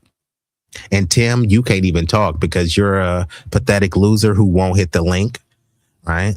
You won't hit the link and you won't show your face. So like I said, Tim, if you don't hit the link, then I might have to get you up out of here because I don't mind the trolling, but you come here all the time to troll. You have a low IQ. You're a moist, moronic maniac. You won't hit the link. You won't show your face. No one knows who you are. So it's like, come on, bro. At least come with some level of scholarship, right? You think you're such a high IQ dude. And I already dropped the link. I know Tim ain't gonna come up, but I'll drop the link again. Because these cats always got something to say, but you guys are always in the chat, whining like just the little biatches that you are. But it's okay. Come on up, Tim. I asked the other dude, where's Nicky Boy, Mr. Estrada? I told him to come up. All y'all got some shit to say in the chat, but y'all don't never want to come up. I told you we don't even have to debate, especially Timmy, Tampon Timmy. You will get destroyed, obliterated, filleted, and annihilated. So this won't even be a debate. This will be a discussion because you don't want that level of smoke, right? So Tim, Tampon Timmy, shut up. And actually, matter of fact, Timmy, Tampon Timmy. And I quote, you know your damn role and shut your damn mouth. That white Americans don't necessarily like white Latinos. Okay, fair. That's obvious. However, does that make them us? Meaning, do white Latinos, are white Latinos racially the same identity as I or lineage? I think it's all in their heart, like how they present themselves. They include themselves in with us, because my best friend's a white Mexican, and I mean that girl's 100% Mexicana. You know what I'm saying? You can't take that away from her. She doesn't try to blend. She doesn't, Let me pause you right there. She said one of her friends is a white Latina. but she's 100% Mexicana. You can't take that away from her. Like, what do you mean you can't take that away from her? Yeah, she's Mexican, but there's no race called Mexican. There's no race called Latino. There's no race called Hispanic. So no one's taking anything from her. So this is the whole thing. People want to be white Latino, but then they want to be like, nah, I ain't really white. I'm Latino. Yeah, you're both. You're not one or the other. So they're trying to pretend as if they're on some exotic type of shit where it's like, no, I'm not just regular white. I'm Latino. And like the sister Monique said, you're a white lady with a taco. And that's not to disparage because everyone loves tacos. Tomorrow is Taco Tuesday. It's Taco Tuesday now, depending on where you're at.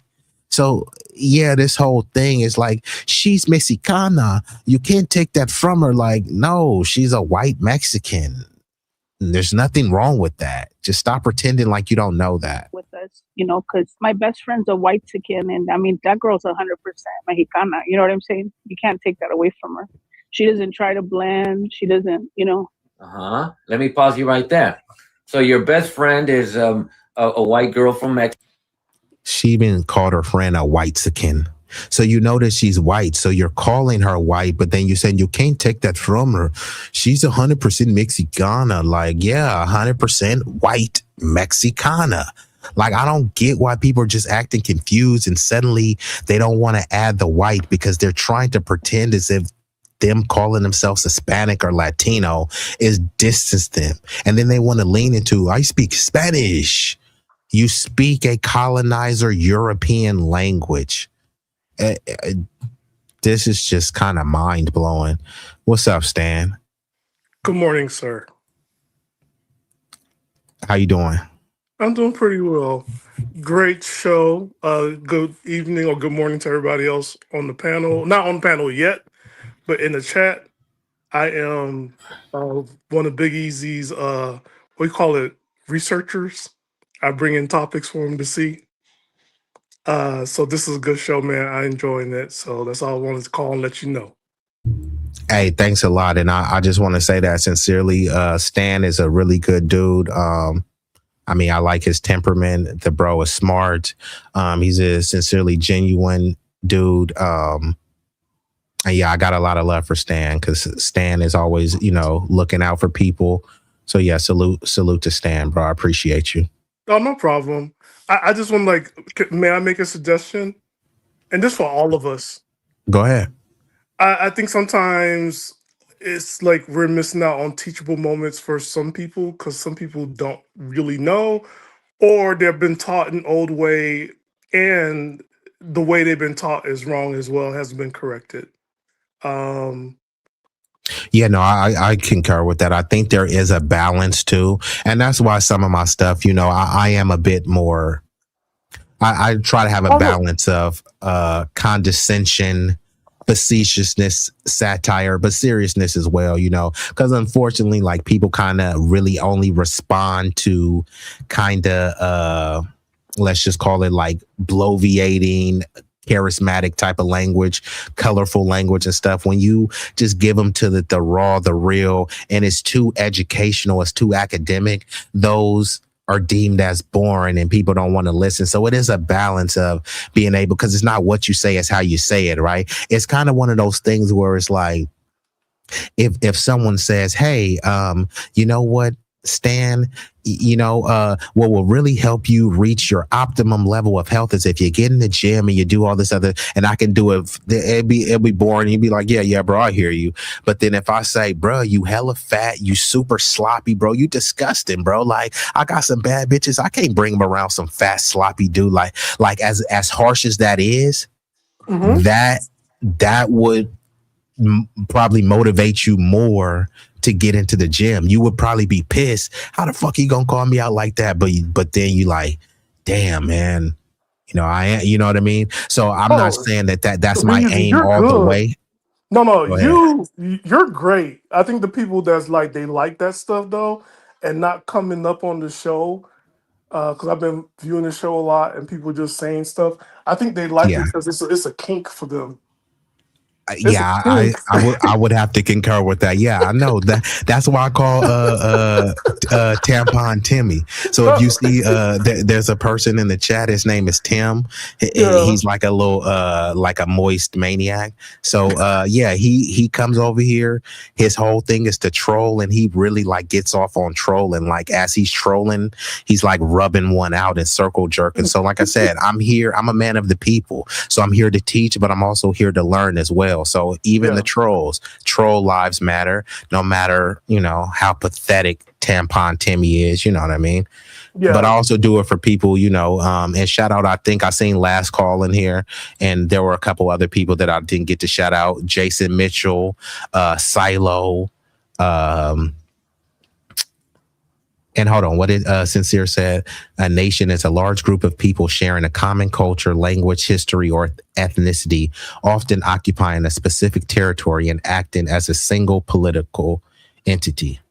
And see, look, you got this dude right here, this Tampon Timmy. And I'm only because, like I said, this dude right now, he's really just getting horny off me pulling up his comments. And I'm only just pulling up his comments as a teaching moment to show, like, this is not how you want to be. He claims that he's Latino, but he won't show his face. He won't say where he's from or anything like that. And I dropped the link multiple times. You notice that these people, they'll never debate. I've been on here 2 hours. He's been in here the whole time. So he's had time to come up here and debate, but he's just afraid. So you can tell these are the type of incels that don't got no chick. Nobody with a beautiful wife would be sitting home. You next to a beautiful wife, but yet you're trolling. You're next to a beautiful girlfriend, but you're trolling. So I get it, bro. So I'm just giving Tim. It's a bit disturbing that he's over here kind of whacking off to, you know. No, it's hey man, this is what we go through as content creators. There are people who they just come in the chat and they just go off, and it's like, okay, you just want to be contrarian, and I gotta like let you have your stuff, and you might get a good night's sleep tonight. Yeah, no, that's why I'm saying. That's why I'm gonna just let him get off. Pause. I mean, no, there's no pause. It is what it is. There's no pause on that one. It is what it is. It is what it is. And shout out MBJ. He said the clown show. Yes, the extreme clown show. But yeah, I'm gonna get back to it. He said, this person just reads and says, immigrants attend school as a humanitarian right. Legally only registered migrant children are supposed to be in public school. Blacks let them go. No federal funds. I don't really quite get what you're trying to say, so I ain't gonna fully respond to that. Because sometimes people be leaving stuff. I don't know if they be sneak dissing, if they just incoherently rambling, if they just mistype. So hey, shout out to Just Reason. I'm gonna just let you rock out with that one. Yeah, if people look at the whole school system and they making it more about blacks, I'm like, yo, you're not understanding, like, there's a lot more poor whites in public school, and they're in public school because childcare issues, the parents can't afford childcare, and also they can't feed them breakfast and lunch. But if you don't do the research, how would you know unless you got the same phones that we all have and you can do the research called Google and YouTube? But hey. Yeah, on mine, I see. Thanks, Sincere. It's showing on mine. It shows that Stan's is a white circle, but I don't know why mine's is. I seen that happen. No, I see your face. I see your face. Yeah, that's what I'm saying. I see mines, but I don't get it though. But sometimes I have seen that happen. So what happens? Like, I see your face on the main YouTube channel, but not on the other one. Yeah, I don't know what that is. The one that goes on the shorts and it's going live. No. Yeah, I'm streaming it to vertical. Yeah, honestly, so I don't know. On the regular YouTube, it shows your face. On the other one, the shorts, it didn't show it. It was white. Okay, got you. Let me play some more of this video though, and then you can just chime in. But if you need to drop down, just let me know. No, I'm here with you. All right. Mexico, she's 100% Mexican. You can't take that away from her. Oh, but who's taking that away from her? We have got to the point where literally anybody can build a fully working app without knowing. Right. We're not arguing themselves in with us, you know, because my best friend's a white Mexican, and I mean that girl's 100% Mexicana. You know what I'm saying? You can't take that away from her. She doesn't try to blend. She doesn't, you know. Let me pause you right there. So your best friend is a white girl from Mexico. She's 100% Mexican. You can't take that away from her. Oh, but who's taking that away from her? Right. We're not arguing whether she's Mexican or not. We're arguing if she's white or not. Well, yeah, her blood's European, but you know, she's not down for what the colonizers did to our people. That's what separates someone who's cosplaying and someone who's not. Hold on a minute. So because she doesn't agree, according to you and according to her, maybe she doesn't agree with what the colonizers have done. That makes her then what? One of mine? One of my people? I mean, she's an ally, you know. She's an ally, and we share a culture. So yeah, she's close this is good. Hold on, Sarah, stop right there. But let me interrupt you, Ricardo. See, this stuff is all. You see what the confusion is? So go ahead, bro. This is getting wild, bro. No. This is good. This is a teachable moment. This is a teachable moment. This is a teachable moment, right? This is good. This is good, right? Because the idealism that we're all the same, it gets lost in the sauce. It's okay to be different, number one. To say white Mexican, right, is another reason why somebody would say they're Afro-Mexican. There is a subculture.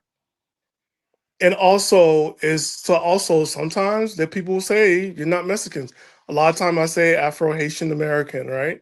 There's a reason I say it, because to a Haitian, I'm not Haitian, I'm from America, right? There's white Haitians that will clearly like, okay, what kind of Haitian are you? And I'm like, yo, that's like enough. And I just say it just to get off my face, and that's it. I never it's not to teach. I just keep it away as a shield. But for her, when she said like, oh, she doesn't believe in the process, then here it goes, right? Because I've mentioned it in the in the group chat. Like, yo, okay, you're a white Latino, but do you date tan Latinos? Do you actually, what part of the culture do you celebrate?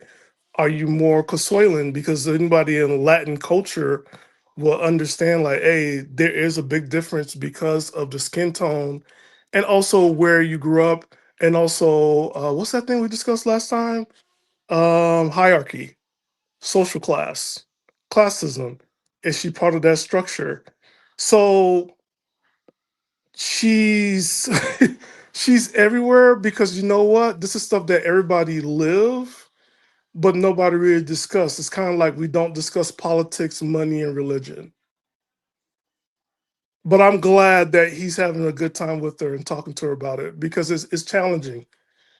And look, I'm looking forward to when you talk about Latinx, because that'll be a good topic for you to do. Oh yeah, I'm gonna have to have one of my Latino brethren in on that, but I just want y'all to see real quick, because how many times, y'all don't have to take my word for it, how many times have I said this over and over? There's no race called Mexican. There's no race called Hispanic. And don't take my word for it. Type in on Google Gemini, type in ChatGPT, Claude AI, Microsoft Copilot. They'll all say the same thing. No, Latino is not a race. It is an ethnicity that can include people of any racial background, which is why you have to emphasize if someone is a white Latino, because there's Black and Asian Latinos, multiracial Latinos. It's all on how they identify. But then they try to convince you that, hey, because someone is Latino, that they're not white, or because they're white, that they're not Latino. But you can be both, because they're both social constructs. All right. So let me pull back. But easy. But one thing you can't be, though, be easy. You know, you can't be. What? You can't be Spanish. Send that white Latino to Spain and see what they call them. Hey, that's what I've been trying to say. They have been delineating a long time ago. They let them know that, hey, y'all are not like us. But they still try to practice the blancamiento, mejoró la raza, to get closer to the proximity to being white, even though many of them actually are white based on their European ancestry. But the true Anglos and the true Spaniards say, yeah, even if you are white, we don't give a damn because you're not like us. So there's a stratification system. They don't see all whiteness as created equal. Huge. It's people don't understand how it's huge. It's so huge. Like you will discover America. You know, like you'll discover the realism of it. For them, that's why they don't. Like I said, go back to Mecca. And by saying Mecca, for me, I just say like go back to Mecca since you're so white in Spanish. Go back to Spain. Silence, because we all know when you go to Spain and whatever dialect of Spanish you speak, they will correct you and tell you that you are not Spanish with a couple other names. I'm at 1%. I love arguing with such a good-looking man, but my phone is literally going to die in a second. Why? Can we continue while it? I don't know what to do before for it dies. Let me say this. Okay. So we share a similar culture. Which culture? Because the mainstream Mexican culture is Spaniard based. Our culture as Mexican people is white culture, is European culture predominantly. Speaking Spanish is whose language? It is Spaniard. It's the and mainstream Mexican culture is Catholicism. Whose religion is that? The colonizer. I agree with Part that. of the Mexican culture is having which names? Spanish names. Whose people is that? You see? So we share a culture because of colonialism. Sharing the culture is part of the problem. But there's more of a vibe with her than just a straight up like Becky. You know what I'm saying? Oh, that's an opinion. What if I get along with Becky more than with your Mexican white friend?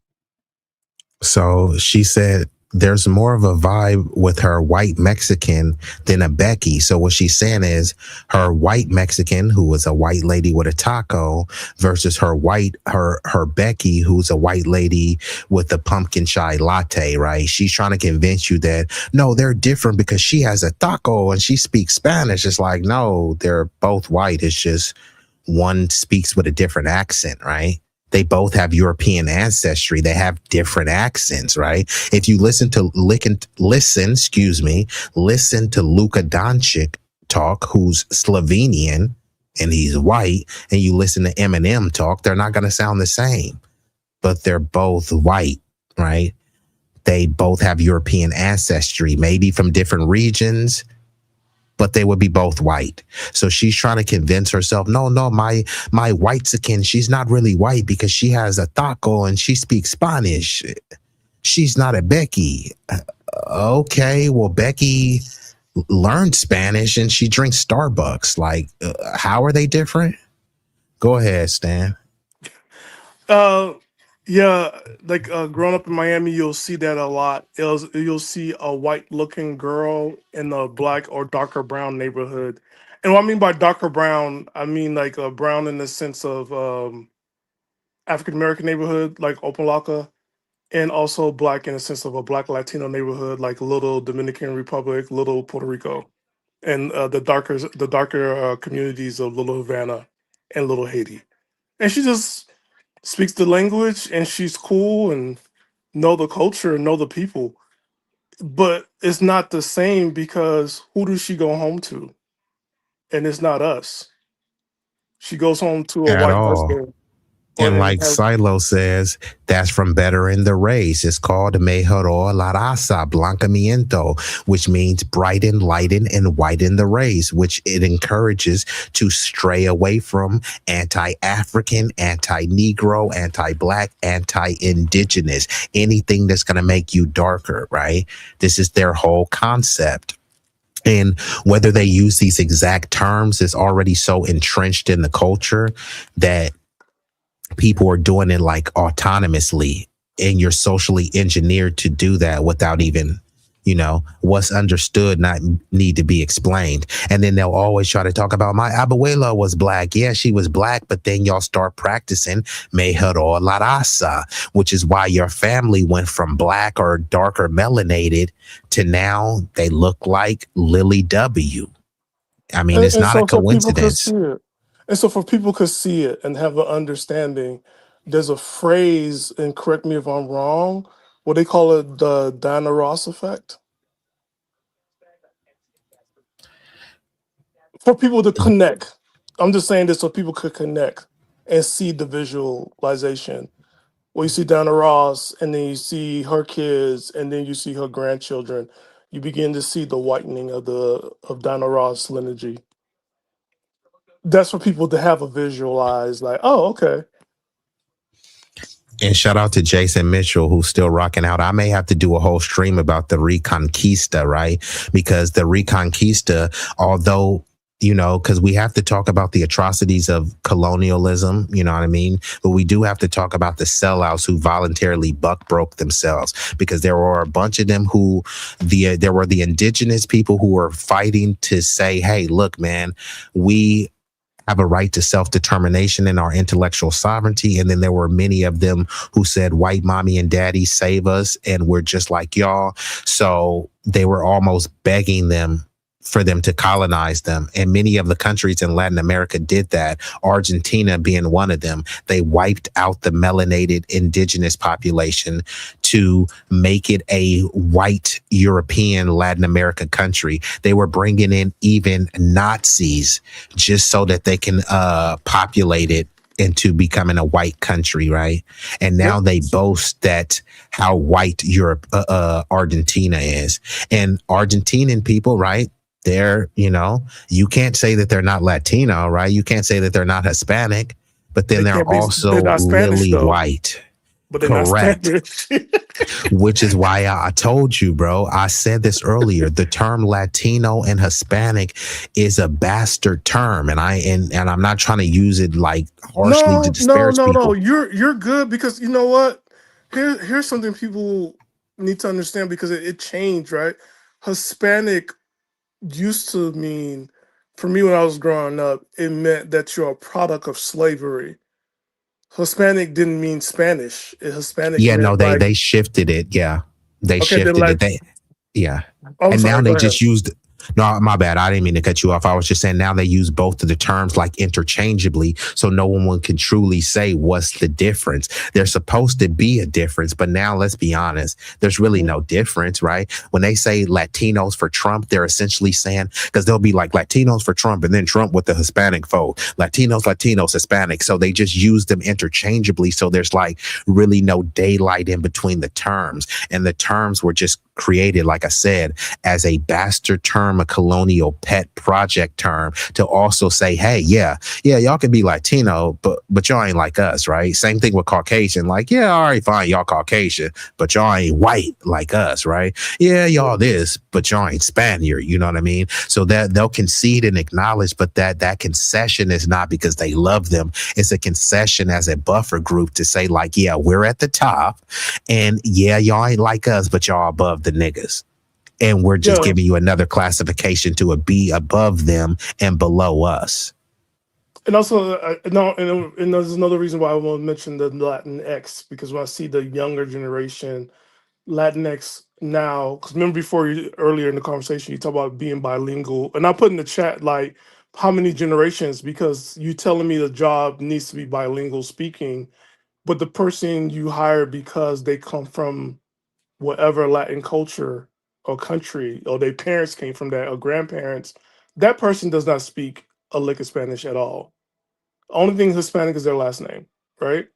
And I see Latinx coming in, and it's like they don't speak Spanish. They do acknowledge, the history. And I'm like, well, you guys say Latinx, but you want to differentiate from Black America, Malcolm X. I'm just like, okay, this is like a new territory. And it'll be interesting for you to go ahead and bring that up, because there's a new generation, and I see in Latinx is the same thing in Hispanic, and also the same thing for Latino. If they're going to use it, you know what I'm saying? Yeah, no, I hear you, bro. Like I said, many of these are just like, colonial pet project names, and people just adhere and adopted them. But we've also been joined by an illustrious guest, the corn husker herself, the hood table in building. And you said the DM marker. Hold on. I don't know if I'm gonna be able to, Roger, but I'm going to try to say, I'm gonna try to see. I'm gonna play a little bit more of the video. And Tampon Tim says, Latinx, this is a U.S. East Coast liberal invention. It's not real. Now, Tim, you are a low IQ lunatic, but I will agree with you. Now, the Latinx, it is like a little lunatic liberal thing that they are trying to go. Many like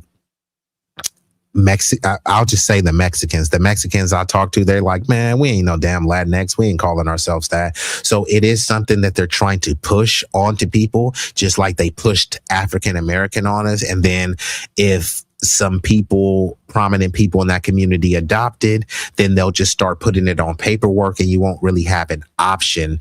It's just they'll label you and categorize you Latinx. No different when they call some people Indian, Negro, mulatto, octoroon, quadroon, colored, Afro-American, African-American, Creole. foundational, Creole, you know what I mean? So it's like, it's all those where groups are evolving, groups are amalgamating, and they're just being reclassified, you know what I mean?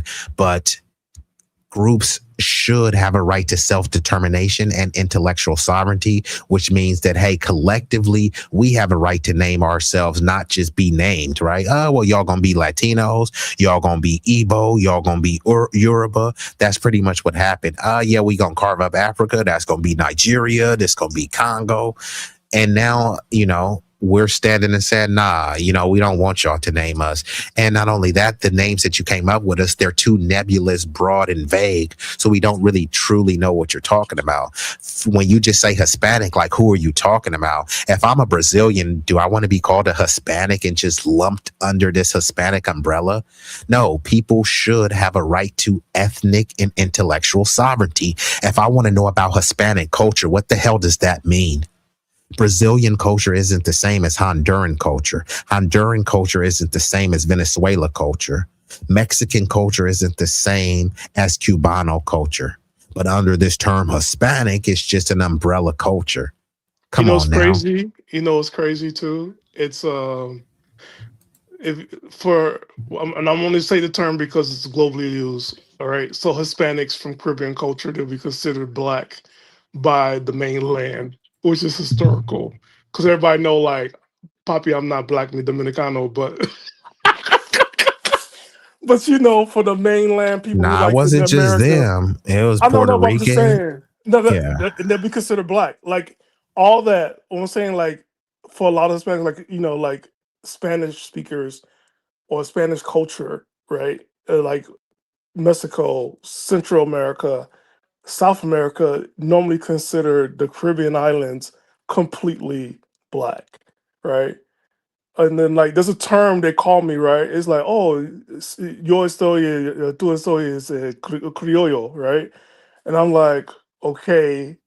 Oh yeah, Ricardo was going to talk about. He said they usually call people that's usually not that doesn't truly speak the language, is what they say. And, yeah, but that's the thing.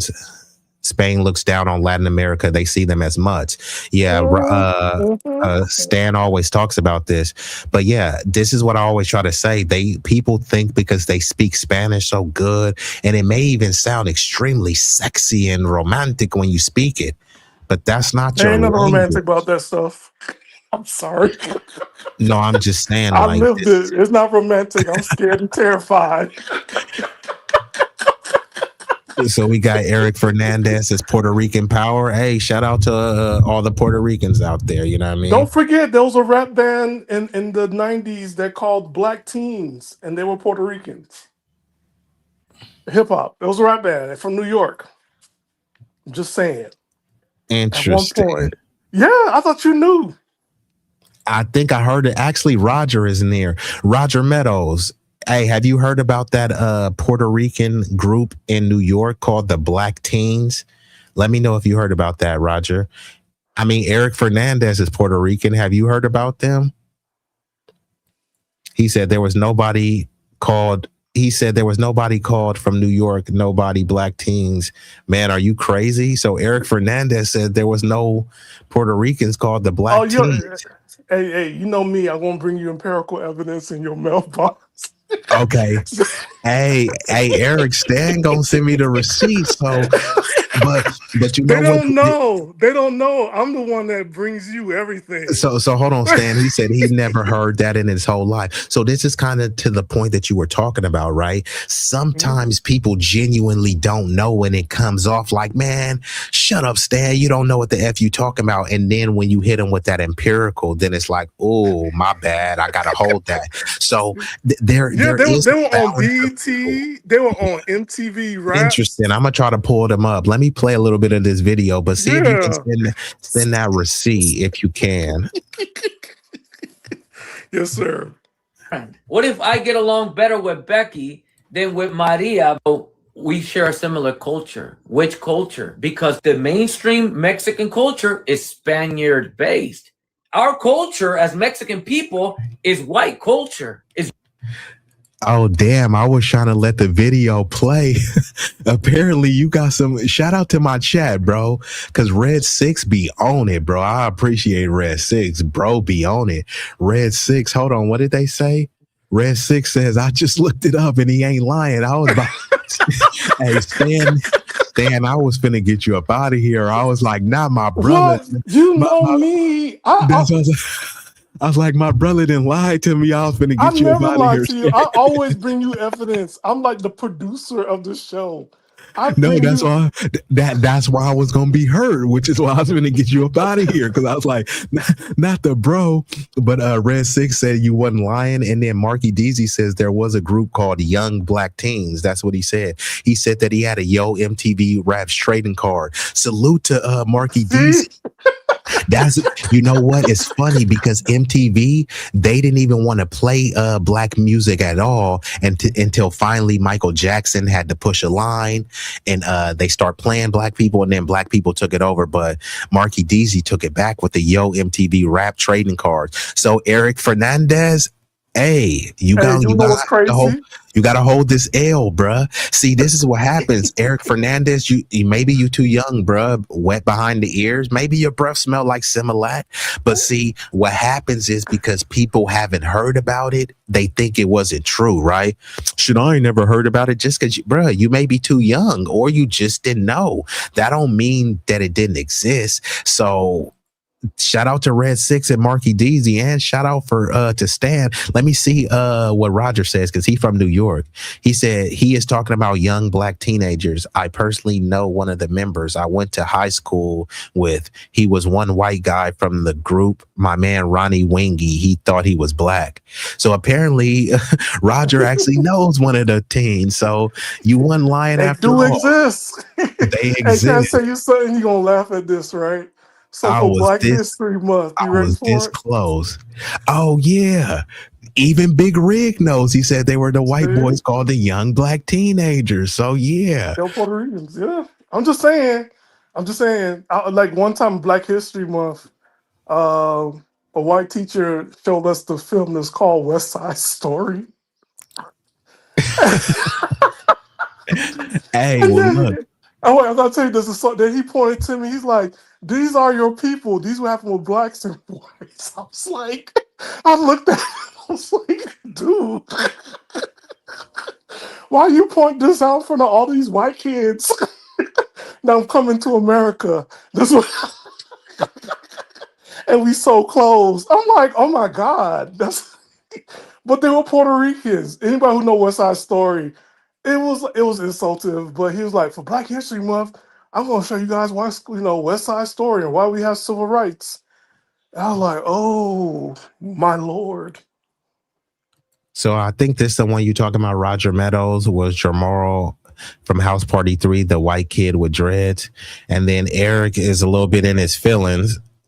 Eric is like, he's from 61 years old, which Don't really care about that. 100% Taino Indian. Good for you, buddy. So you said you don't know what the F I'm talking about. Well, this is the thing. This is what I said earlier. Bruh, I'm here to teach, but I'm also here to learn. And when we teaching, just sit back and learn. If you don't know what people talking about, don't try to speak on stuff that you don't know about, especially at a mature age of 61. Because now I got to hit you with one of these, Eric. What? How please? Nigga, please. How? Nigga, what? Nigga. Nigga, please. Nigga, please. What? So just to be clear, man, we don't mind the trolls, the contrarian views or whatever, but you know, if you don't got nothing scholarly to say, just sit back and listen. Hey, shout out to Silo. Hey, hopefully I'm saying your name right, cause Silo, bruh don't got no filter. Salute to this nigga. Silo said get out of here. If Silo said get out of here, then I guess I gotta hit you. Do me a favor, please. Get out of here. Get out of here, man. Shit, I'm saying. Shout out to Silo. Bro was on demon time. And he said one of these dudes in the group has dreads. He looks like when the kids play. Yeah, and I think that's what Roger said. Roger said it is one of the Kid and Play kids. You said bring up tap the bottle and twist the cap. Big Rig, is that one of your partners or something, bro? Like who is bro? Who is this amigo coming through? Bro came in hot, like, bruh, I don't know what type time you on, but bro, you better calm down, cause you feel me? Hold on, just in case anybody is confused. Okay, see now you found yourself a nigga. You were looking for a nigga here now. See? Okay. Today's forecast: dark and cloudy, and chance of drive-by. This shit just got rigged. Well, what you gonna do, bitch? I'm gonna tell you what I'm gonna do. You ever heard of rolling 20s, nigga? Since I was 16, nigga. Okay. See, what he thought was he could come up in here and make the rules, but now he see that I run this bitch, and now he about to bounce. Y'all know who run this. Like, let's get back into it. European culture predominantly. Speaking Spanish is who's one of mine? One of my people? I mean, she's an ally, you know. She's an ally, and we share a culture. So yeah, she's. This is good. Hold on, Sarah, stop right there. Let me interrupt you, Ricardo. I'm at 1%. I love arguing with such a good-looking man, but my phone is literally gonna die in a second. Why? So. Can we continue while it? I don't know what to do before it dies. Let me say this. Okay. So we share a similar culture. Which culture? Because the mainstream Mexican culture is Spaniard-based. Our culture as Mexican people is white culture, is European culture predominantly. Speaking Spanish is whose language? It is Spaniard. It's the and mainstream Mexican culture is Catholicism. Whose religion is that? The colonizer. I agree with Part that. of the Mexican culture is having which names? Spanish names. Whose people is that? You see? So we share a culture because of colonialism. Sharing a culture is part of the problem. But there's more of a vibe with her than just a straight up like Becky. You know what I'm saying? Oh, that's an opinion. What if I get along with Becky more than with your Mexican white friend? What if I get along better with Becky than with Maria, Blanquita Maria? You see? Anyway, let me get her out of here. She's frozen solid. Serious dictation was driving me crazy. So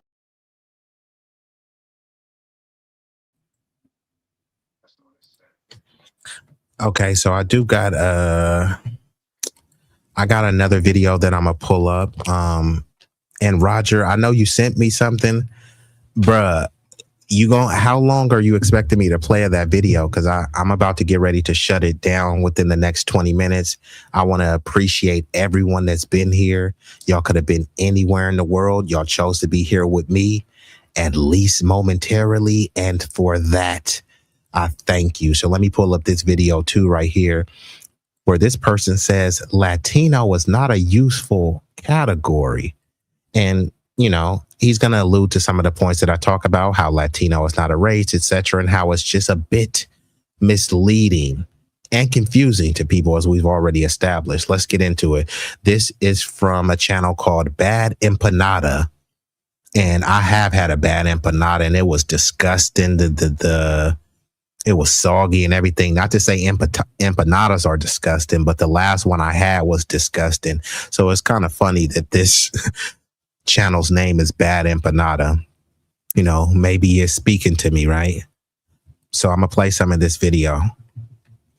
Already live there. In the case of the USA, many of these white European settlers came to form a social, economic, and political elite. In the process of this, they enslaved many people, predominantly Africans. They justified this slavery and the theft of native land with the idea that they were superior. Today, the US population is made up of people from many different backgrounds. That someone is American does not automatically imply that they are a part of any particular racial or ethnic group, or that they have much in common with one another in terms of economic or political interests. For example, they might be a black descendant of slaves. They might be native and descended from people who were mass murdered for their land. On average, those people still endure many disadvantages from the atrocities that were committed against their ancestors. Or they might be white and literally be descended from the people who owned said slaves and stole said land. On average, these people inherited many advantages from their ancestors, and today they're still dominant socially, economically, and politically. Many of them also still believe themselves to be superior.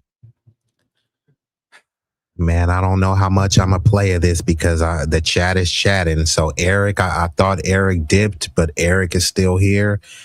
Eric seems like he wants that intellectual smoke. I don't think I'm going to be able to fully give it to you tonight. But hey, I got time tomorrow. So Eric, you know, you said you're 61. Hopefully you're retired. But yeah, you can come up tomorrow and get that smoke, Eric, because you said you seemed not to understand something about Puerto Ricans, that we belong to one group. It's called La Familia. Bro, literally, I don't know why you trying to make this about Puerto Ricans. Like, Eric, bruh, I don't get what you're doing right now, bruh. You were the one who brought up Puerto Ricans.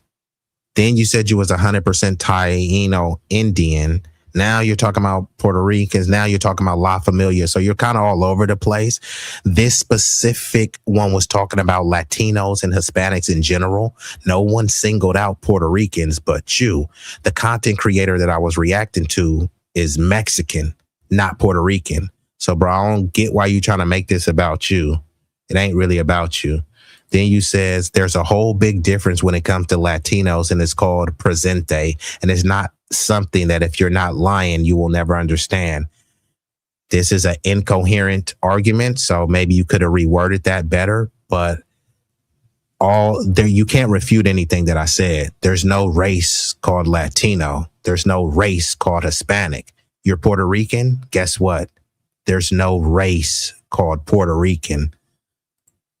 So are you one of those white Puerto Ricans, Eric Fernandez? And it's okay. It's nothing wrong with being white. Nothing wrong with embracing your ethnic identity. But what exactly are you trying to say, Eric?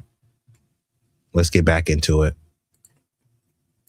There's of course other groups into which Americans are commonly categorized. Among them, for example, Arabs or Asians. Another very prominent one of these groups is Latinos. What is a Latino? Well, it's someone from Latin America, which in Latin America itself is commonly considered to consist of these countries. These countries are also all settler colonial states. White European settlers violently stole the land from its previous inhabitants and formed a social, political, and economic.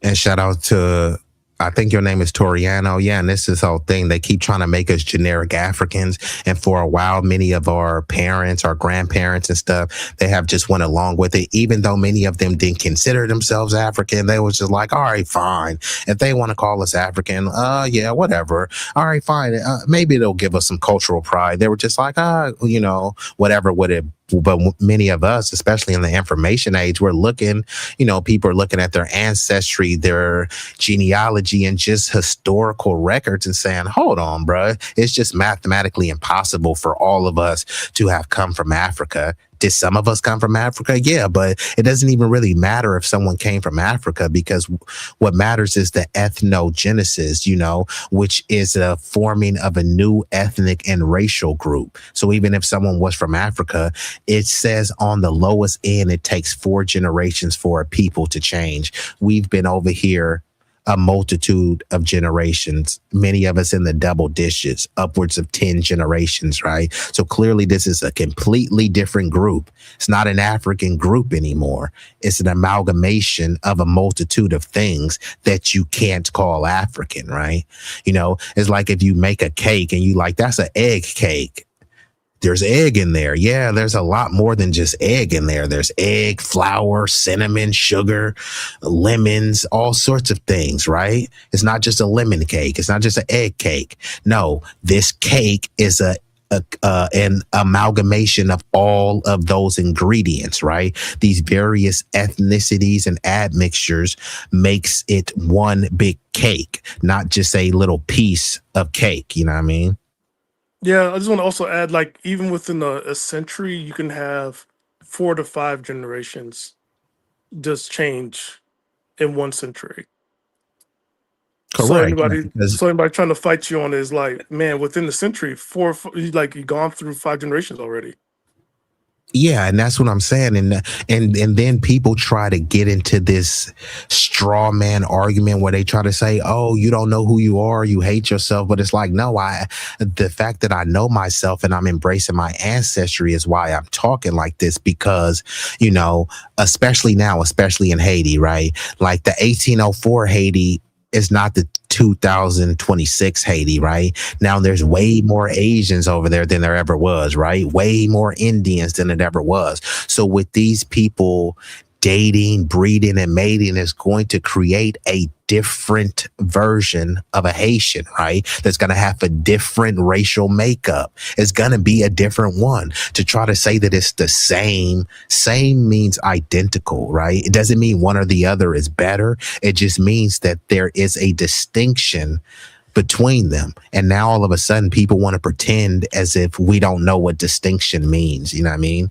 It's like tasting a bunch of burritos and think that they all taste the same just because it's a burrito, right? No. Mexican burritos don't taste like a Cubano burrito.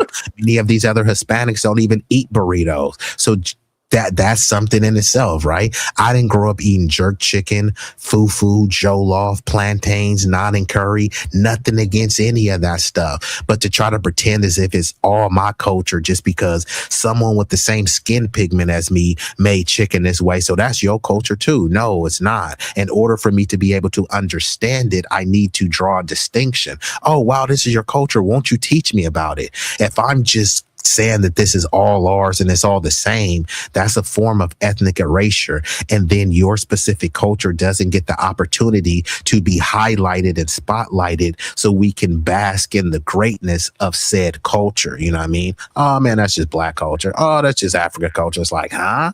No, it's not. You know what I mean? If you go to Senegal, they're not making jerk chicken. That's black culture. No, it's not. It's Jamaican culture. You know what I mean? Yes. So we need to just stop doing that. And we can't listen to mainstream, because mainstream at one point made Taco Bell #1 Mexican food. Yeah. We're from California. You cannot make Taco Bell the nation's #1 Mexican food. God. Yeah, that's wild. And Toriano says La Familia is a California Mexican term, same as La Raza. And this is what I'm trying to say. The dude is saying he's Puerto Rican. I'm 100% Taino Indian. I'm Puerto Rican. And then he wants to talk about La Raza. No, the Mexicans I know, they were telling me that many of the Hispanics crossing the border, what they told me is that, man, those fools ain't La Raza. That's what they told me. They said La Raza means the Mexican familia. That's who they were talking about. Yeah, other people use it, but when they use it, from what they told me is La Raza means them. So these other groups will say, I'm Hispanic, La Raza. They're like, yeah, but you're not the La Raza that they're talking about. Just the way Stan is talking about the Spaniards don't see other Latinos as Spaniards. Yeah, fine. Y'all can keep the term Latino. Y'all can keep the term Hispanic, but you better not call yourself Spaniard. or they're going to push a line on you, which is why these terms were created. They're like colonial terms, unfortunately. But he says, I pay attention to the wordplay of the immigrants coming from all over the world to attempting to make us immigrants. Yeah, that's the whole thing. It's like, bro, there's nothing wrong with being an immigrant, but don't just try to lie and pretend as if, you know, we share some same common fate. Like, no, I'm not an immigrant, and that's okay. It's nothing wrong. Some of the best people in this country right now are immigrants. That doesn't mean that everybody is an immigrant. But you said before you go off, you got to play tap the bottle and twist the cap, tap the bottle and twist the cap. If it's music, I won't be able to play it because they give you usually copyright strikes for music. But I will look into that one, though. But you says there is a saying in Nigerian called Japa, means to flee, run, hide, assimilate. American Indians, aka Black Americans, do not have the spirit of fleeing, but rather the warrior spirit. We are not Africans. Shout out to Africa, though. Yeah, shout out to Africa, and I love Africa. The only issue is that there's a bunch of Africans on the African continent that are not practicing Pan-Africanism, but then they're wagging their fingers talking about Pan-Africanism. It's like Pan-Africanism starts in Africa. If y'all can't even link up with the North Africans and do all this other stuff, it's like it's more of like a pie in the sky. But I do wish every country the best, you know, especially all in Africa. And True Pilgrim says in VA and down south as a whole, we don't F with Latinos at all. Never did. Now, I hear you, man. And unfortunately, maybe that's the safest way, not just because, you know, I want to be a bigoted hate monger. It's just if these people, or at least enough of people in this community, have proven that they dislike you and have disdain, it's better to just stay away from them, because all that's going to happen is you're going to be around them. You guys are going to annoy each other. It's going to lead into some sort of verbal and physical confrontation, and they're going to come, and then you going to go to jail.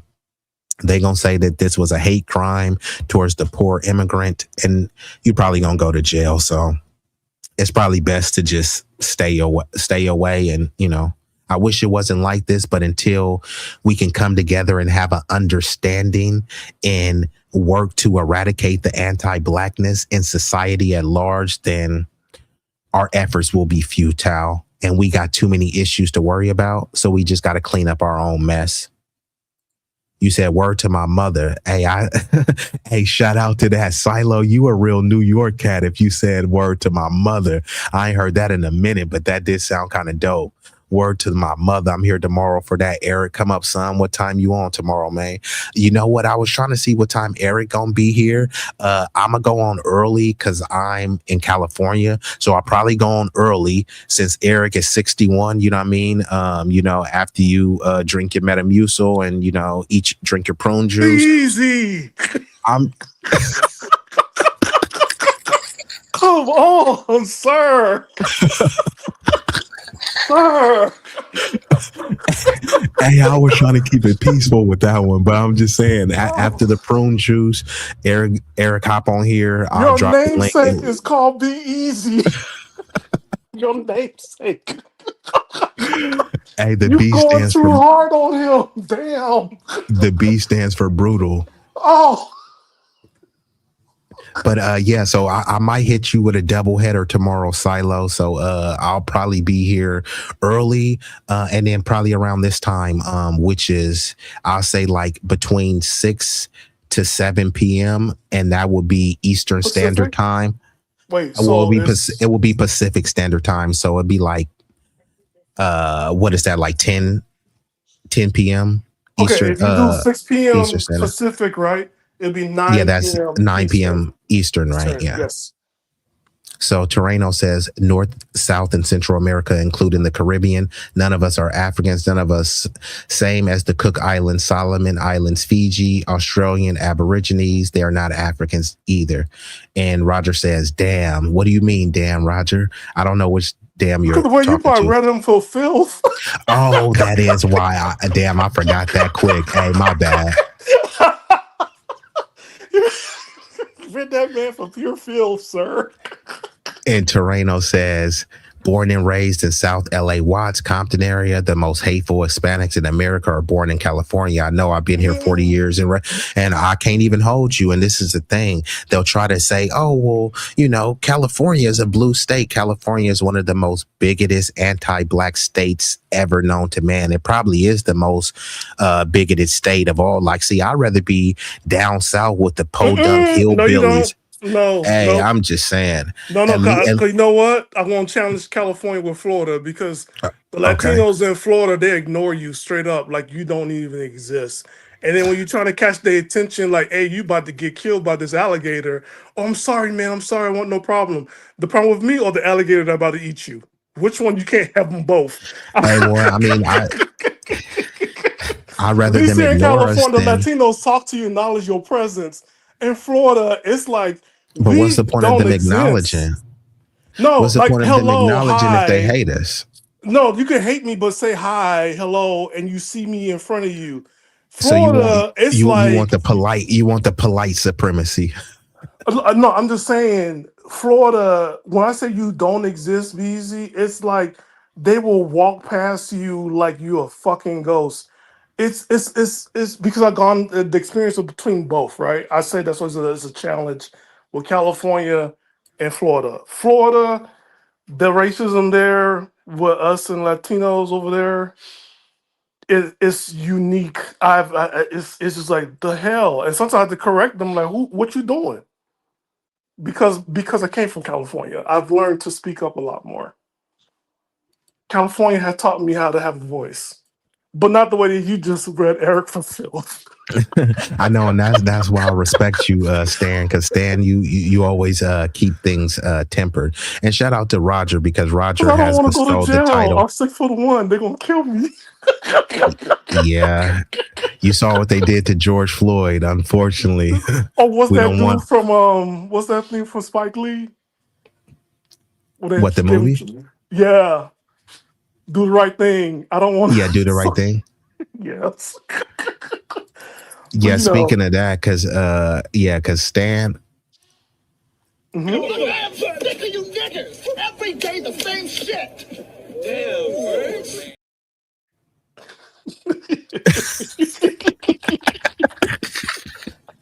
Hey, you know, sometimes I do get sick of it, bro. Every day the same.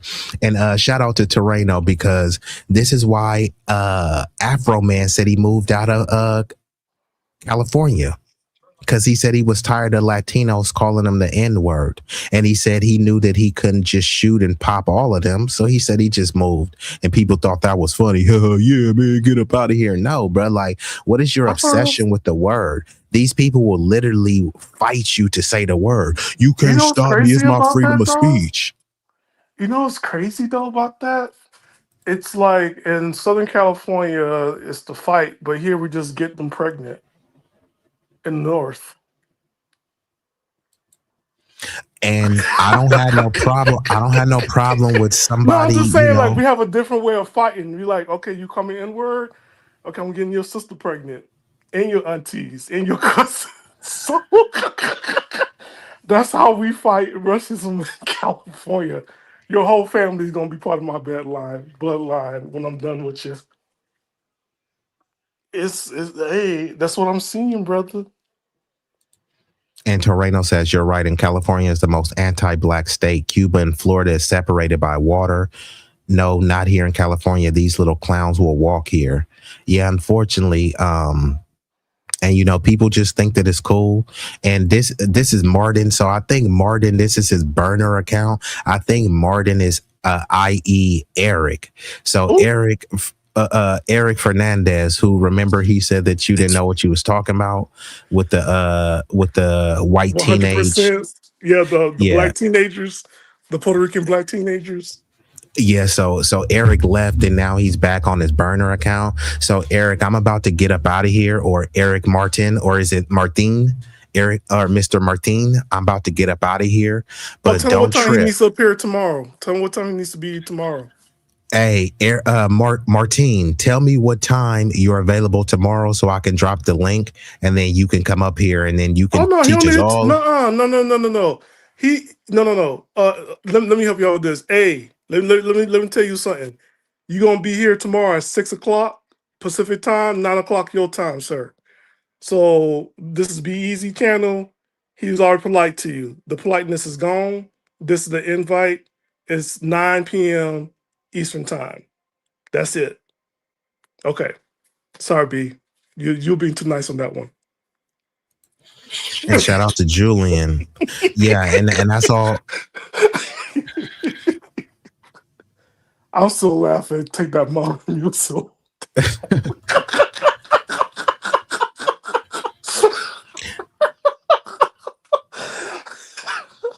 Was that your way of saying that he's full of shit? Nah, I mean, I dropped the link, bro. Bro ain't really ready to come up here, so it's just like part of his kink. He probably going for a second. Damn, we giving him second fuel. We have to call them out because this is part of their kink. I have to say that because you invite them to come on.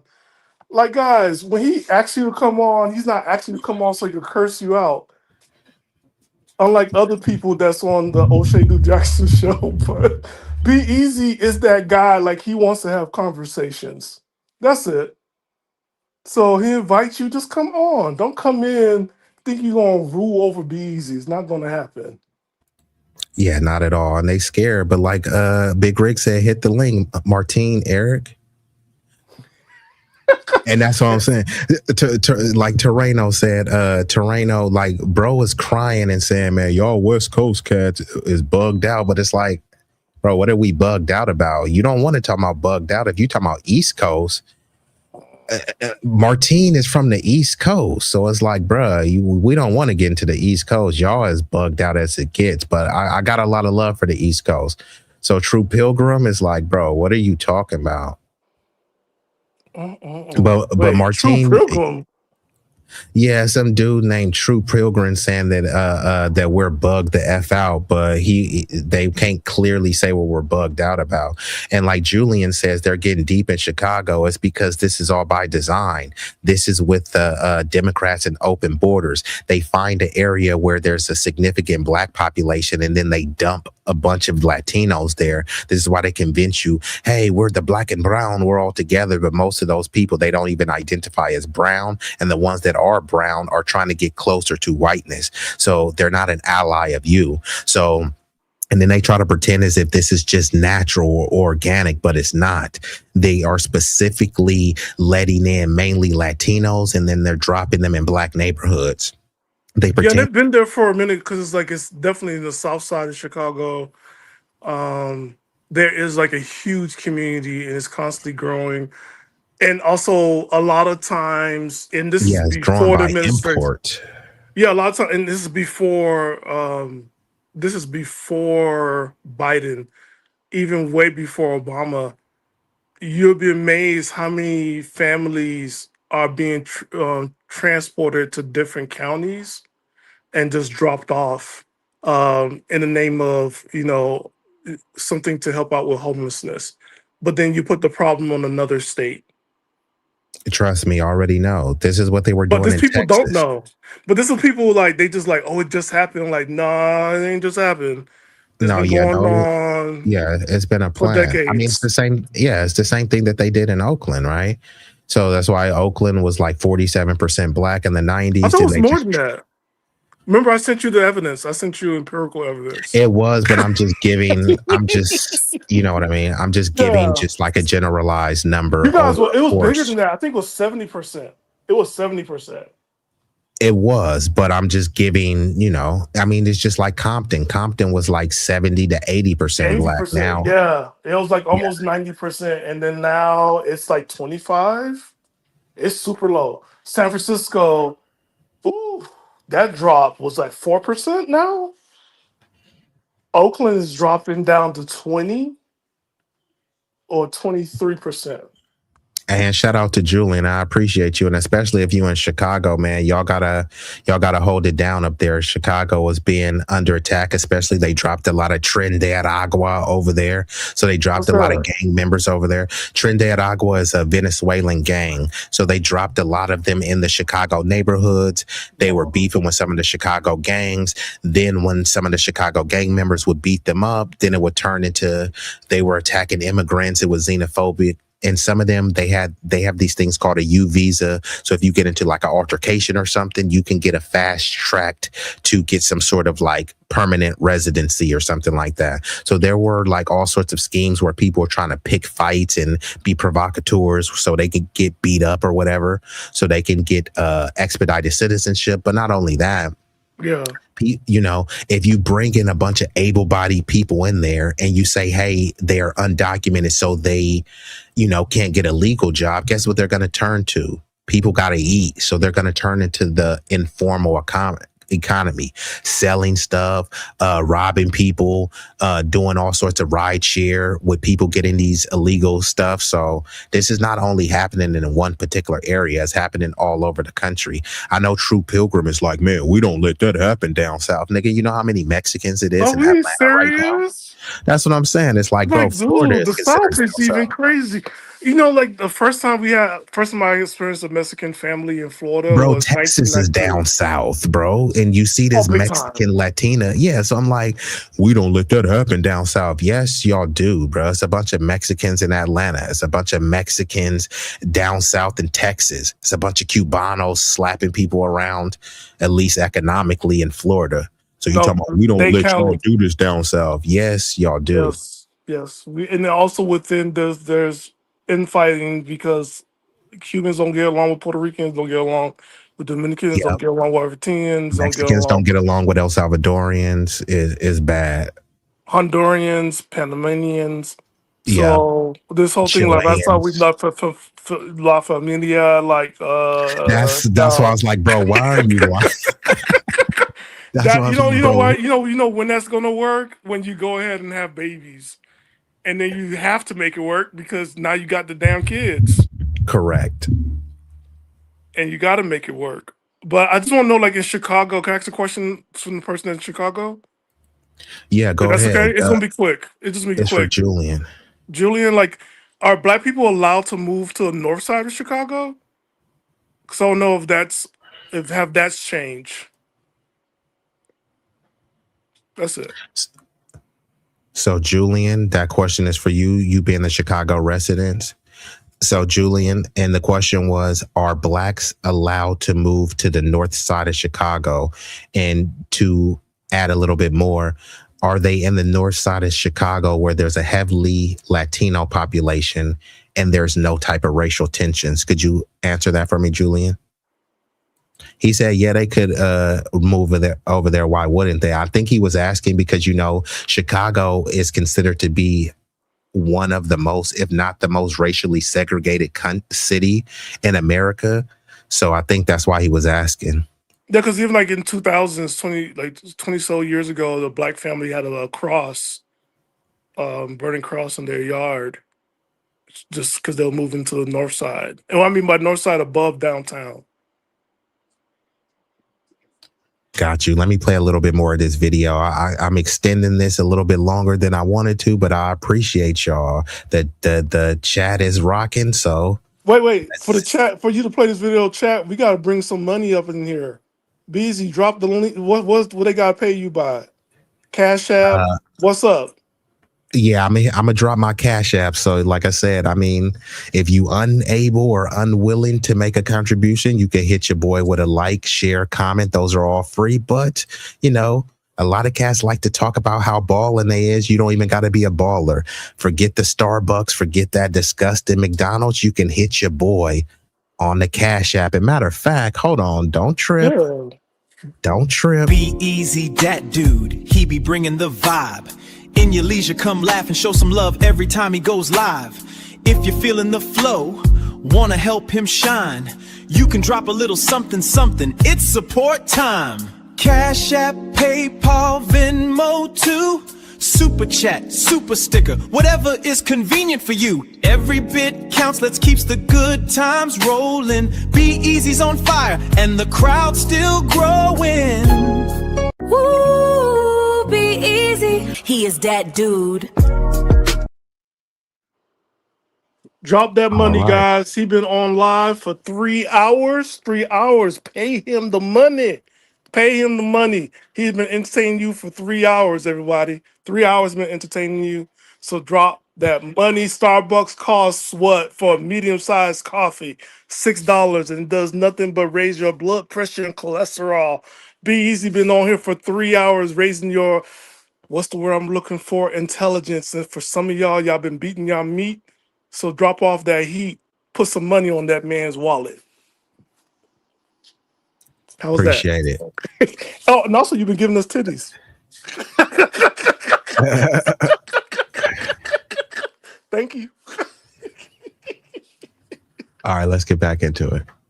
Ruling class. They enslaved many people, both African and indigenous, and justified it all with the idea that they were superior. Today, the Latin American population is made up of people from many different backgrounds. That someone is Latin American does not automatically imply that they're from any particular ethnic or racial group, or that they have much in common with one another in terms of political or economic interests. For example, they might be black and descended from slaves. They might be native and descended from people who were enslaved and mass murdered for their land. On average, those people still endure many disadvantages from the atrocities that were committed against their ancestors. Or they might be white settlers, literally descended from the people who owned said slaves and stole said land. On average, these people inherited many advantages from their ancestors, and as a result, they're still dominant socially, economically, and politically today. There's also other groups of Latin Americans, among them, for example, Arabs and Asians, and each and every one of these groups is just as Latino as each other. Do you maybe see the problem here?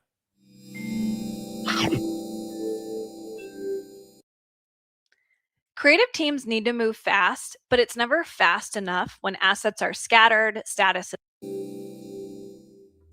In Latin America itself, the idea of Latino as some sort of special group of people isn't really a thing. It's just used as a simple shorthand for Latin American, meaning pertaining to the region. It's not an identity category, nor can it be pinned down to any specific languages or cultures. There are huge cultural differences between Latin American people and nations, and indigenous people who don't speak a Latin-derived language are still considered Latin Americans because they're still from the region. It's therefore a geographical concept based simply on the fact that the Spanish and Portuguese empires happened to colonize these places. That someone is Latino doesn't tell you anything beyond the fact that they happen to be from one of said places. You can see this on the Spanish language version of Wikipedia. Wikipedia is obviously not an objective source for anything, but I'm not using it as such. I just think that it reflects how people in Latin America understand the term. The only page on using Latino to refer to a group of people today is specifically about the way the term is used in the USA, because it's so weird and foreign to most Latin Americans that they need it explained. Aside from that, you're just directed to the page for the region of Latin America. No specific articles about Latino people. And this makes perfect sense because, as was stated in the intro, Latin American countries have had immigration from practically the world over, as well as some pretty sordid histories of racial oppression, just like the USA. So simply grouping everyone from Latin America together without accounting for any of these differences would be pretty absurd, right? You'd just be ignoring present-day racism and the legacy of colonialism. And it would be absurd to do the same in the USA as well. And yet, in the USA, this is exactly what's done for Latinos. Through this term and its trusty synonym, Hispanics, they're constantly grouped together without any regard for those factors, and it's completely nonsensical. A great example is how, in 2020, the US media was just utterly perplexed as to why so many Latino voters in Florida swung towards Donald Trump in the election. After all, Latinos are people of color, right? They're an oppressed minority group, right? And such minorities generally lean heavily towards the Democrats while white people vote more for the Republicans. This Reuters article on the matter even explicitly categorizes these Latinos as non-white. But if we look at census data, we can see that the vast majority of Latinos in Florida are actually white, with 82% of them identifying as such. Now, this number is probably a bit inflated. Darker-skinned Latin American people sometimes choose to identify as white when prompted to, due to social stigma. Yeah. So I'm gonna just play a couple more videos, but like he said, 82% of Latinos in Florida identify as white. There's no gun to their head forcing them to identify as that. So yes, they're saying that they're Latino, but hey, I'm not just Latino, I'm white, right? You can't say that I'm not white. So this is why that term is so nebulous, is so goofy. And how many times do I have to emphasize there's no race called Latino? Now I'm gonna pull up a video, a couple more videos. These are gonna be more like rapid fire, so I can just kind of get up out of here. Be But easy though. Be easy. Before you do that, yeah, can you drop off where they could drop off the money just one more time? yeah. You get paid because you know this StreamYard ain't free, folks. He's doing this out the kindness of his heart. But I'm a capitalist. That is true. You know what I mean? I am a man of the people, and and I'm the man about the money. And I'm the man about the money. So I need y'all to open up your credit cards and pay him the money. That song is on fire. I love it. I'm singing Cash App too. Venmo, PayPal. Oh no, hold on. Don't trip. I got one more. Give me 30 seconds and then I'm gonna play the video. But like I said, hey, I know some people is like, man, F this nigga, I don't wanna fine. If y'all broke, dusty, or just some hate watching trolls, that's okay. I'll support your viewership. At least give your boy a like. The likes, share, comments are free. But however, if you are feeling generous, If you haven't hit the like button, go ahead and smash that. If you're feeling generous, then you can hit the Cash App, $ easy stack. It's easy to remember. All them donations that you contribute make it feel like it's the 25th of December. Hit the Cash App. It's preferred over Super Chat because YouTube takes 30% off the top, and that's stupid whack. So if you want to see growth and watch the content get greater, send a Cash App to B-Eazy Dat Dude. all right. Yeah, I love that one. I didn't know they take 30%. Yeah, off top. So yeah, I had somebody send me, and right now, I don't have my monetization on, but somebody sent me like $100 super chat. $100 super chat, you're really sending me $70, and I'm getting taxed on top of that. So it really ain't like what? That's, you said you was a capitalist, right? That's that good old capitalism. Now, at least if you send a $100 Cash App, I'm getting 100. You send $100 super chat, that person is getting like $68 out of that. No, if you send $200 super chat, they're getting like $140. So and then the $140, they tax it, or do they tax the whole 200 and then take technically, no, technically they're gonna tax.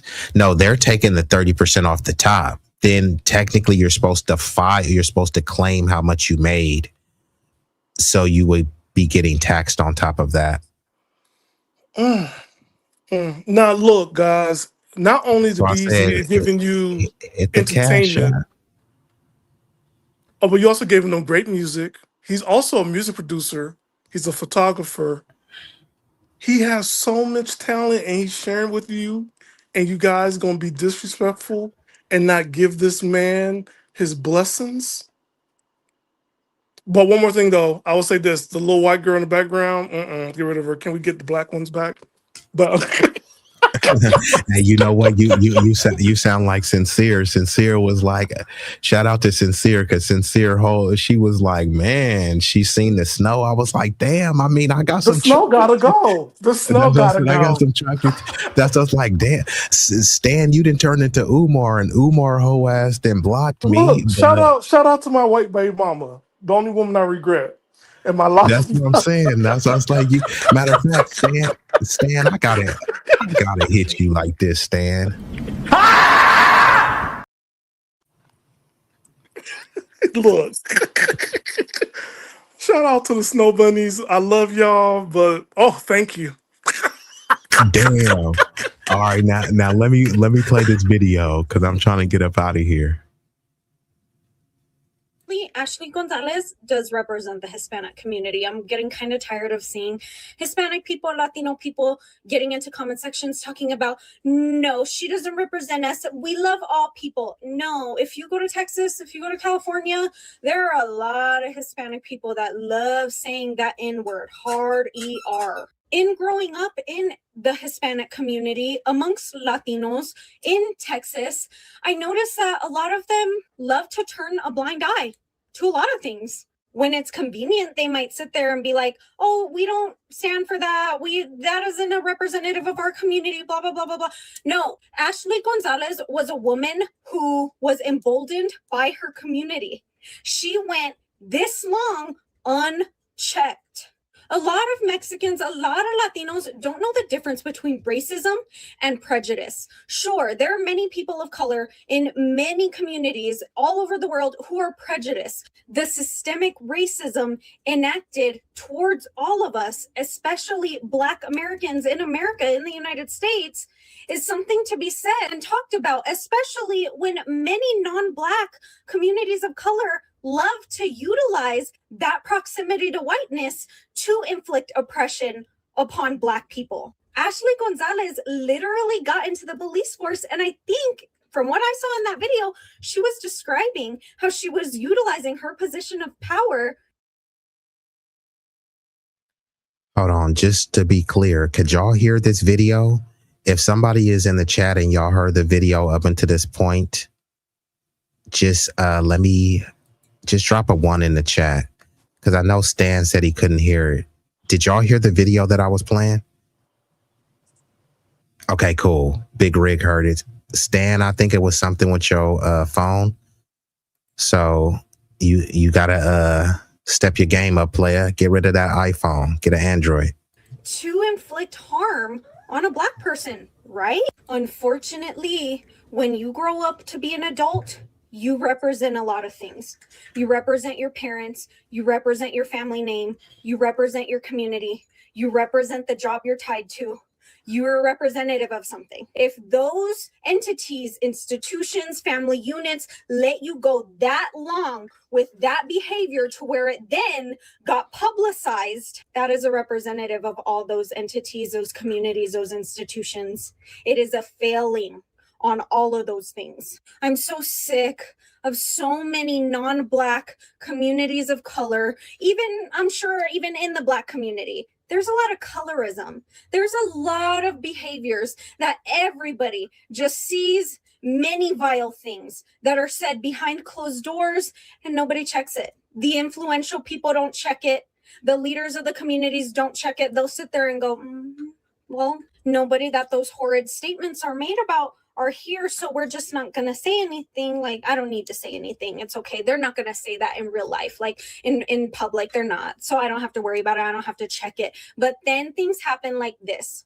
Ashley Gonzalez is a representative of her community because it's her community, our community, that lets these people go unchecked for far too long with their racism. Ashley Gonzalez, a lot of the times, these Hispanic people genuinely believe that acting like this gives them proximity to whiteness. You are never going to be accepted as a white person. You are never going to be welcomed into the white community, into institutions of power. Entities that have power, like the police force, like the military, like certain groups of white people, they literally welcome you in just to use your dumb ass. But too many of y'all genuinely believe that it makes you different than other people within your own community, different than Black people. It doesn't. We are all one. And just because some of you decide to dip your toes, tap into hell, some of y'all dive deep into oppressive tactics in order to try to differentiate yourself, it doesn't. It's all in vain. It only makes you look stupid, and then you enact harm on others while doing it and trying all that shit out. Ashley Gonzalez is a representative of the Hispanic community. She's representative of a community that let her go unchecked up until now. And even now, y'all aren't checking her. You're just ostracizing her. Oh, we don't claim her. Oh, she's not a part of us. She is a part of us. A lot of y'all do the same things behind closed doors. Salute to that sister. Déjala cocinar. That means let her cook in Espanol. See, when there are some people that will be step up and be courageous and brave and hold their communities accountable, I have to tip my hat because it's commendable, because all of these people are considered sellouts in their community, not because they told a lie, because they told the truth. And that's quite unfortunate. So salute to that hermana. And like I said, déjala cocinar. Let her cook. Let's play a little bit more, and then we about to get ready to shut her down. Acknowledging and educating yourself on Black history and their oppression and how it goes hand in hand with the oppression of every other minority, and apologizing for the racism that has happened on behalf of the Hispanic and Latino community towards Black people is not kissing ass to another race. It's doing the bare fucking minimum. Yeah, I'm continuing to be mad at my comments, but it's true. Look at the way y'all treat morenas. Darker skinned Hispanic and Latinos, you treat them terribly. Look at the way you treat Afro-Latinos. Look at the way you treat indigenous people in the Americas. Like, there's even a well-known saying in Latin America, especially in Mexico, that, oh, all the ugliest women come from Oaxaca. And it honestly goes to show just how uneducated people are. Because if you knew our history, you would not be racist. And just to be clear, when they say all the ugliest women come from Oaxaca are where all of the dark melanated Mexicans are. So they say all of the dark ones, yeah, y'all are ugly and y'all ain't really Mexican like us. Matter of fact, y'all are Afro-Mexican. Then when there's a white Mexican, they don't call them a Euro Mexican. They just are Mexican, because that's the whole blancamiento, mejoró la raza. They want to brighten the race and ethnicity. And once they do that, that becomes the cultural standard, which it always has been. So these are the same people that are talking about black and brown and why aren't you crashing out for us against ICE? Now, there's many people that do believe, there's many people that some would call allies, but are they much of an ally if they're not talking like this? If they're unwilling to publicly and privately hold their community accountable, how is that an ally? Because we're supposed to be able to hold our community accountable even for something that we didn't do, right? So if there's some nigga that does a drive-by, like the whole community is not doing drive-bys, but we have to answer it. But many times, many in their community their whole community will be practicing mejoró la raza, which is inherently anti-black. And then they like, well, you can't blame all of us. How? All of y'all practice this. And silence is complicity, right? It's just like, this is the whole concept of all cops are bad. Whether you believe that or not, this is the concept. Because if there's a bunch of bad cops, but you know there's a no snitch policy in the police force, and you know that there's some crooked, corrupt cops and you don't say anything, hey, I didn't do nothing corrupt. Well, it's your job to call out the corruption, right? And root out the corruption. You knew that the cops were corrupt and you didn't say anything. Silence is complicity. These people, they know that their family members are calling us chango, pinche meates, calling us niggers and all that stuff. Hey, well, I don't use that word. Yeah, but your family does, right? And just because you don't use it, you don't speak up about it. And then you say, hey, I don't hate black people, but you're still practicing mejoró la raza. You put a premium on whiteness, and that's fine if you love Brad, Chad, and Benjamin. Be with whoever you want, right? But it's the toxic anti-black mentality that comes with it that people have a disdain for, and it's dangerous as well, because you see this cop going around calling us nigger, nigger, nigger, but not only that, she's racially targeting us to lock us up. Then there's people saying nigger, nigger, nigger. And then they say, you know what? I want to be a doctor and I want to be a lawyer. Do you think that a doctor that calls black people nigger are really going to try to do everything they can to save their life? And the answer to that is no. And the answer to that is no. For the people who are going to try to come in the comments and trying to be smart, the answer is no, guys. No. How uneducated people are, because if you knew our history, you would not be racist or colorist. And if you were educated, you would know that Hispanic, Latino, Black, and Indigenous communities have so much shared history. All of the things that are praised and loved about Latin American culture comes from our Indigenous ancestry. And I hate to break it to some people, but apparently some people need a history lesson. Our ancestors were enslaved. A genocide happened against them. Our men were systemically killed and our women were raped to create mestizos. The reason there are so many issues and discord and prejudice amongst minorities and Black people together is because of racist white propaganda that is preached to us to keep us from uniting. And when you fall for the racist white propaganda that is causing discord in our communities, you are a colonizer and you contribute to the hate and violence and lack of safety for Black people and minorities across the entire world. That's dope. I love Can it. we see what's happening to our communities right now? We're being hunted down. We're being hunted down, and we expect the Black communities to stand. Do not need to. Black people sit down. Sit this out. Don't do it. Yeah, see, this is what I'm saying. Like, bro, what the fuck? Talking about he's been hunted down, and now we've already seen this little racist Latina saying we don't need to apologize. Okay, fine, get up out of here. Latinx communities? Are we forcing other Latinx, Latina creators to speak out against the racism clearly displayed by Ashley Gonzalez? Let's not make this about how you're not individually racist, but about the ways that anti-blackness and racism towards Black people exists in our communities, especially because Ashley Gonzalez was a police officer and directly affects the lives of Black people in Houston. We need to hold ourselves accountable to not allow this type of racism to exist and to condemn those in our communities who say these things. Members of the Latino community, Hispanic community, we need to have a chit chat. If you haven't seen, go watch that video of Ashley Gonzalez, the police officer, who decided to go on Snapchat and post an entirely racist rant using slurs and being a racist piece of crap towards the Black community. And the one thing that I noticed a lot in a lot of these videos in this matter was a lot of us commenting, not all of us. Like, oh my God, this is horrible, racist, but it's not all of us. But let's be honest, it's quite enough of us. And we see it.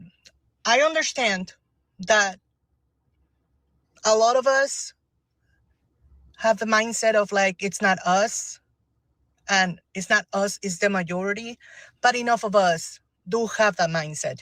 Let's not forget the Latino community in itself has a lot of colorism and racism within itself alone. And we don't call each other out enough. And we need to start. And instead of thinking... And salute to her. And like they said, that if they have colorism within themselves, what do you think they're going to do? They treat the darker Latinos worse than the lighter ones, right? So what do you think they're going to treat a foundational Black American? They're not going to treat them like, hey, this is mi hermano, this is mi primo, this is my carnal. That's not what's going on. So I'm going to let her finish. And this is the last video I'm going to play. And then I'm going to get ready to shut her down. Kind of a mindset of like, oh shit, if like what came to them and racism within itself alone. And we don't call each other out enough. And we need to start. And instead of thinking of a mindset of like, oh shit, if like what came to your mind at first when you saw that video immediately was like, not me. I didn't say the word though.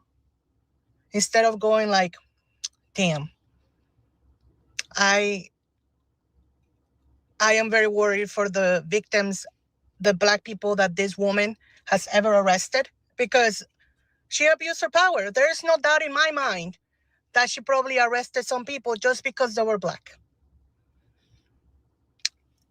And you know what? When they tell you that sometimes a lot of Hispanic think that they are like proximity to whiteness makes them better than Black people, and we like to be defensive about it, but it's fucking true. Like the evidence is right in front of your face. So what we need to do is ask ourselves, why do we continue to let this mindset run rampant in our fucking community?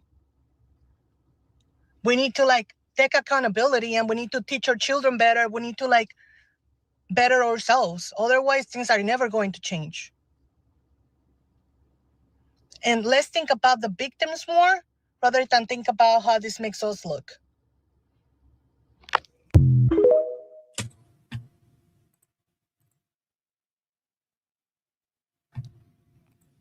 So salute to those Latinos and Latinas who are willing to hold themselves accountable. This isn't not about pointing the fingers and nana boom boom blaming, but if all demographics are supposed to have personal responsibility, especially the Black community, we're supposed to call out and cry about the actions of one individual. We're supposed to internalize them and say, well, he was Black or melanated, so all y'all got to take responsibility for that. I don't agree with that. However, if that's the energy and that's the standard, then we will have to say, hey, where's my Latino so-called allies and brethren? Y'all gonna have to step up, look yourselves in the mirror, have some personal responsibility. Everyone needs to hold their own nuts and clean up their own filth. We got a lot of filth in our community that we need to clean up. And instead of cleaning up the filth in y'all community, y'all blaming and saying, look at what the Blacks is doing. That ain't how it works. You know what I mean? So we all could do better. And you can start by calling out your anti-blackness, right? We're not a perfect people, but one thing is we don't go around hating people just because they speak a different language, just because they have a different ethnic or national background. Many of y'all hate us for no other reason than our skin pigment. Some of y'all have the same skin pigment as us, but you still think, I know Black, papi, and you think that you can assimilate into whiteness, but you can't. You can get proximity to them, but you will never be white. Even if you're accepted as Caucasian, they still see you. They still know that you are not of the premium white stock that they covet so much. So that has been the stream. I'm going to get ready to shut her down. I'm going to go ahead and play some visuals. Hopefully y'all stick around to the end. And then I'm going to be up out of here. Stan, I'm about to shut it down. So just give some closing remarks so I can shut it down. So everybody join us tomorrow at 6 p.m., 9 p.m. Eastern, 6 p.m. Pacific. B-Eazy will be here. Shout out to everyone in the chat. Big Rigs, what's up? B-Eazy, I just want to say this. YouTube do shadow block you a lot. No, I already know. I'd like somebody. I've been told that a couple times, so that's why I've been telling people, you know, that my channel is shadow banned. So that's why, if y'all can share, y'all can like, y'all can comment, subscribe. You know what I mean? I'm doing this for the people. You know, obviously I'm not getting rich off of this, but you know what I mean? I am shadow banned, but yeah, I had already knew that. I mean, I think Stevie Wonder can see that I'm shadow banned. Well, please use IG Live and put the links up and let us know when you come on live. Okay, yeah. So we can start fighting it.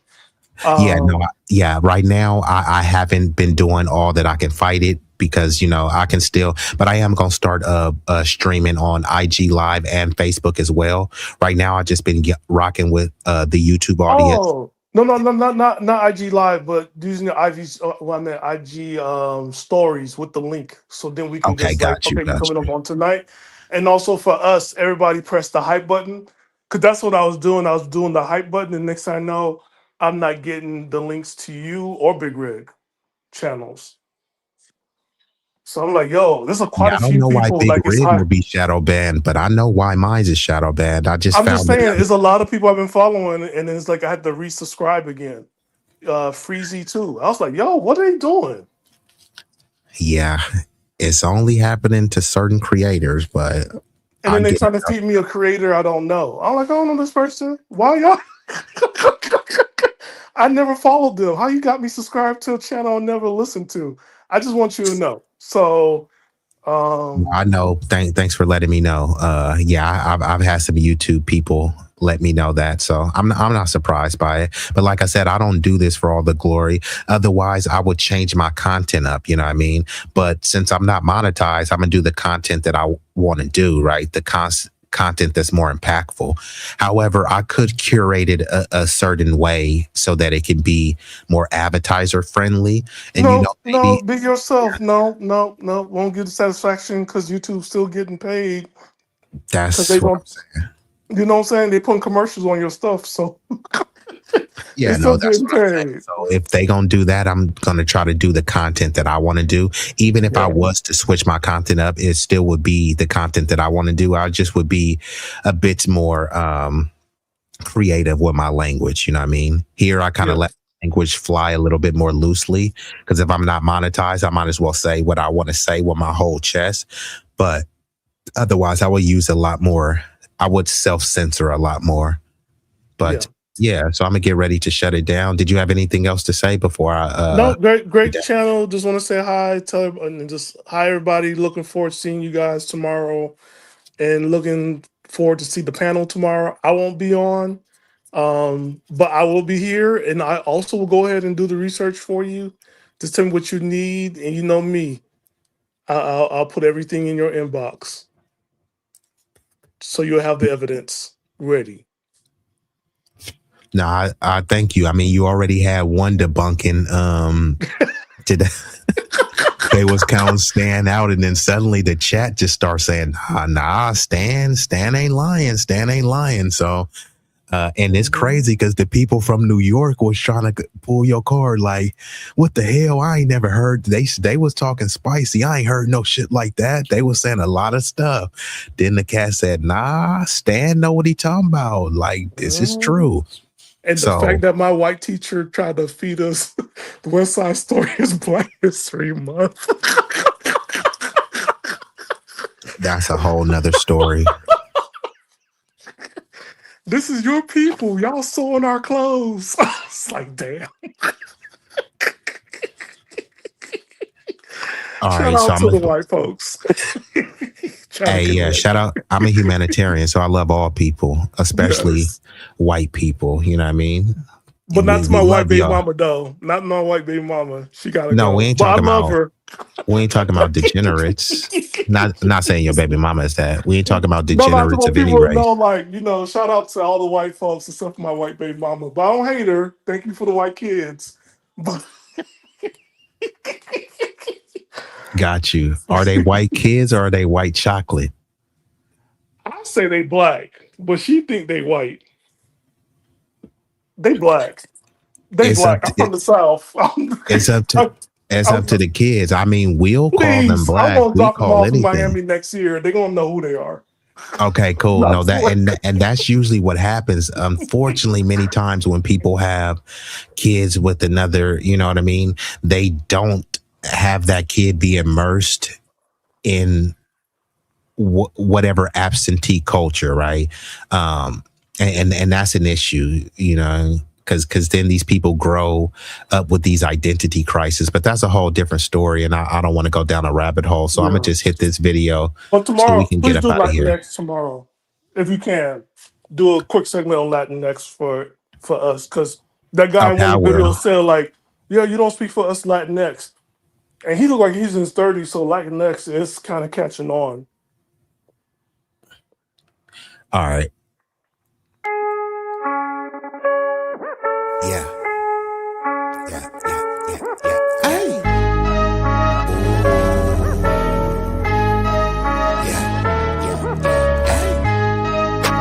B-Eazy Dat Dude,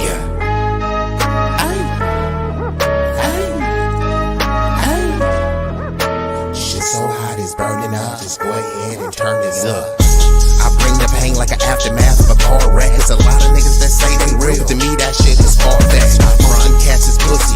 They really is on some feminine stuff. I ride up on them with the 40 ounces. It's a definition of adrenaline rush. What it do is sweet like cinnamon puffer. My niggas is rough like pillow pads. Grew up out on Mary Mac, but I used to hang on Willow Pass. These birds that I roll with, outcasts and misfits. For the zip lips so you get hit when the fifth spit. Flatline in your pit.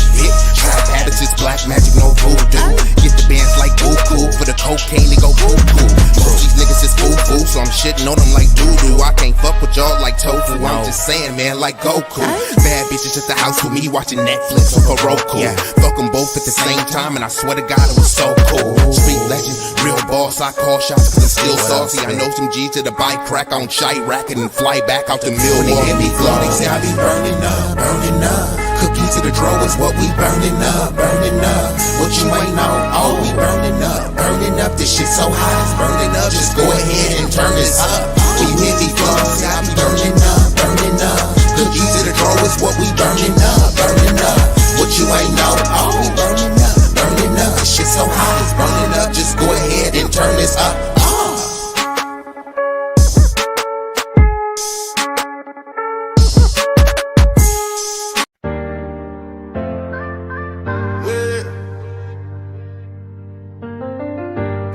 B-Eazy that dude. B-Eazy that dude. Yeah, they know the name. Stacking up the paper, but having money ain't a thing. Standing on business, burning hotter than a flame. From the block to the ballroom, you gotta stand the rain. B-Eazy that dude.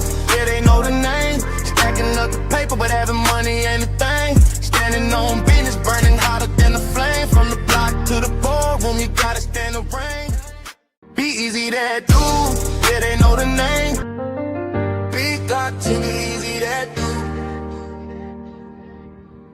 Be easy, he is that dude. Ooh, he is that dude, be easy, he is the one that you can call so he can get the job done. He about to reign supreme if you thought his run would soon end. He just getting started though, so go ahead and tune in. Be easy, he is that dude. Ooh, ooh, ooh, ooh, he is that dude.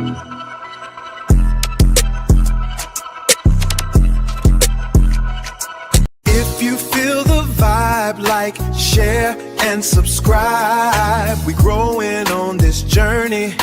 Come and take a ride. If you wanna slide with that dude, be easy. We going all the way to the top, believe me. All the way to the top, believe me.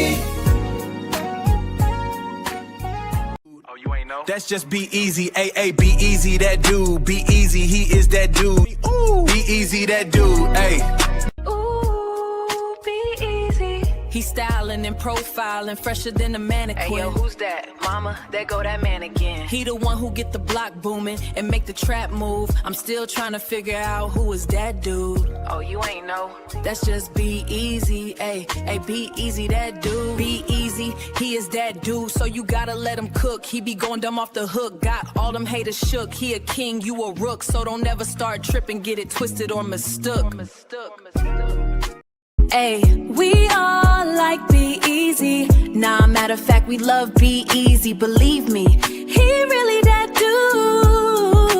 dude. So, B-Eazy, tell me how it feel. Ooh, tell me how it feel. To be real, to be real, to be really that dude. B-Eazy, that dude.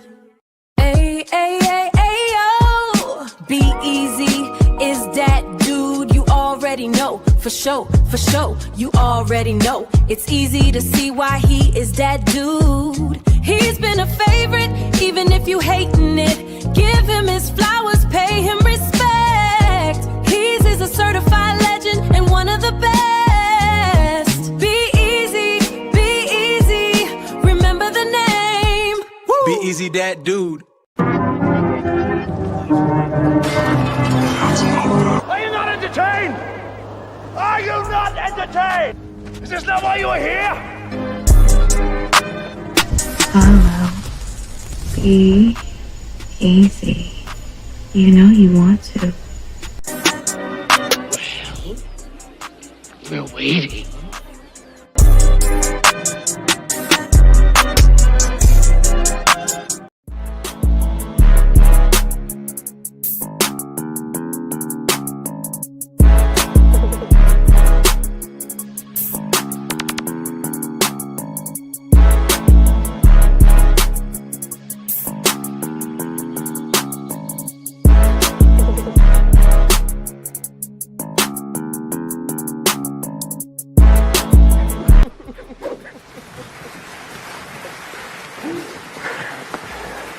Thank you.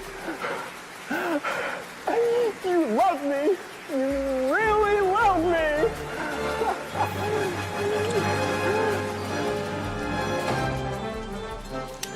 You're not going anywhere.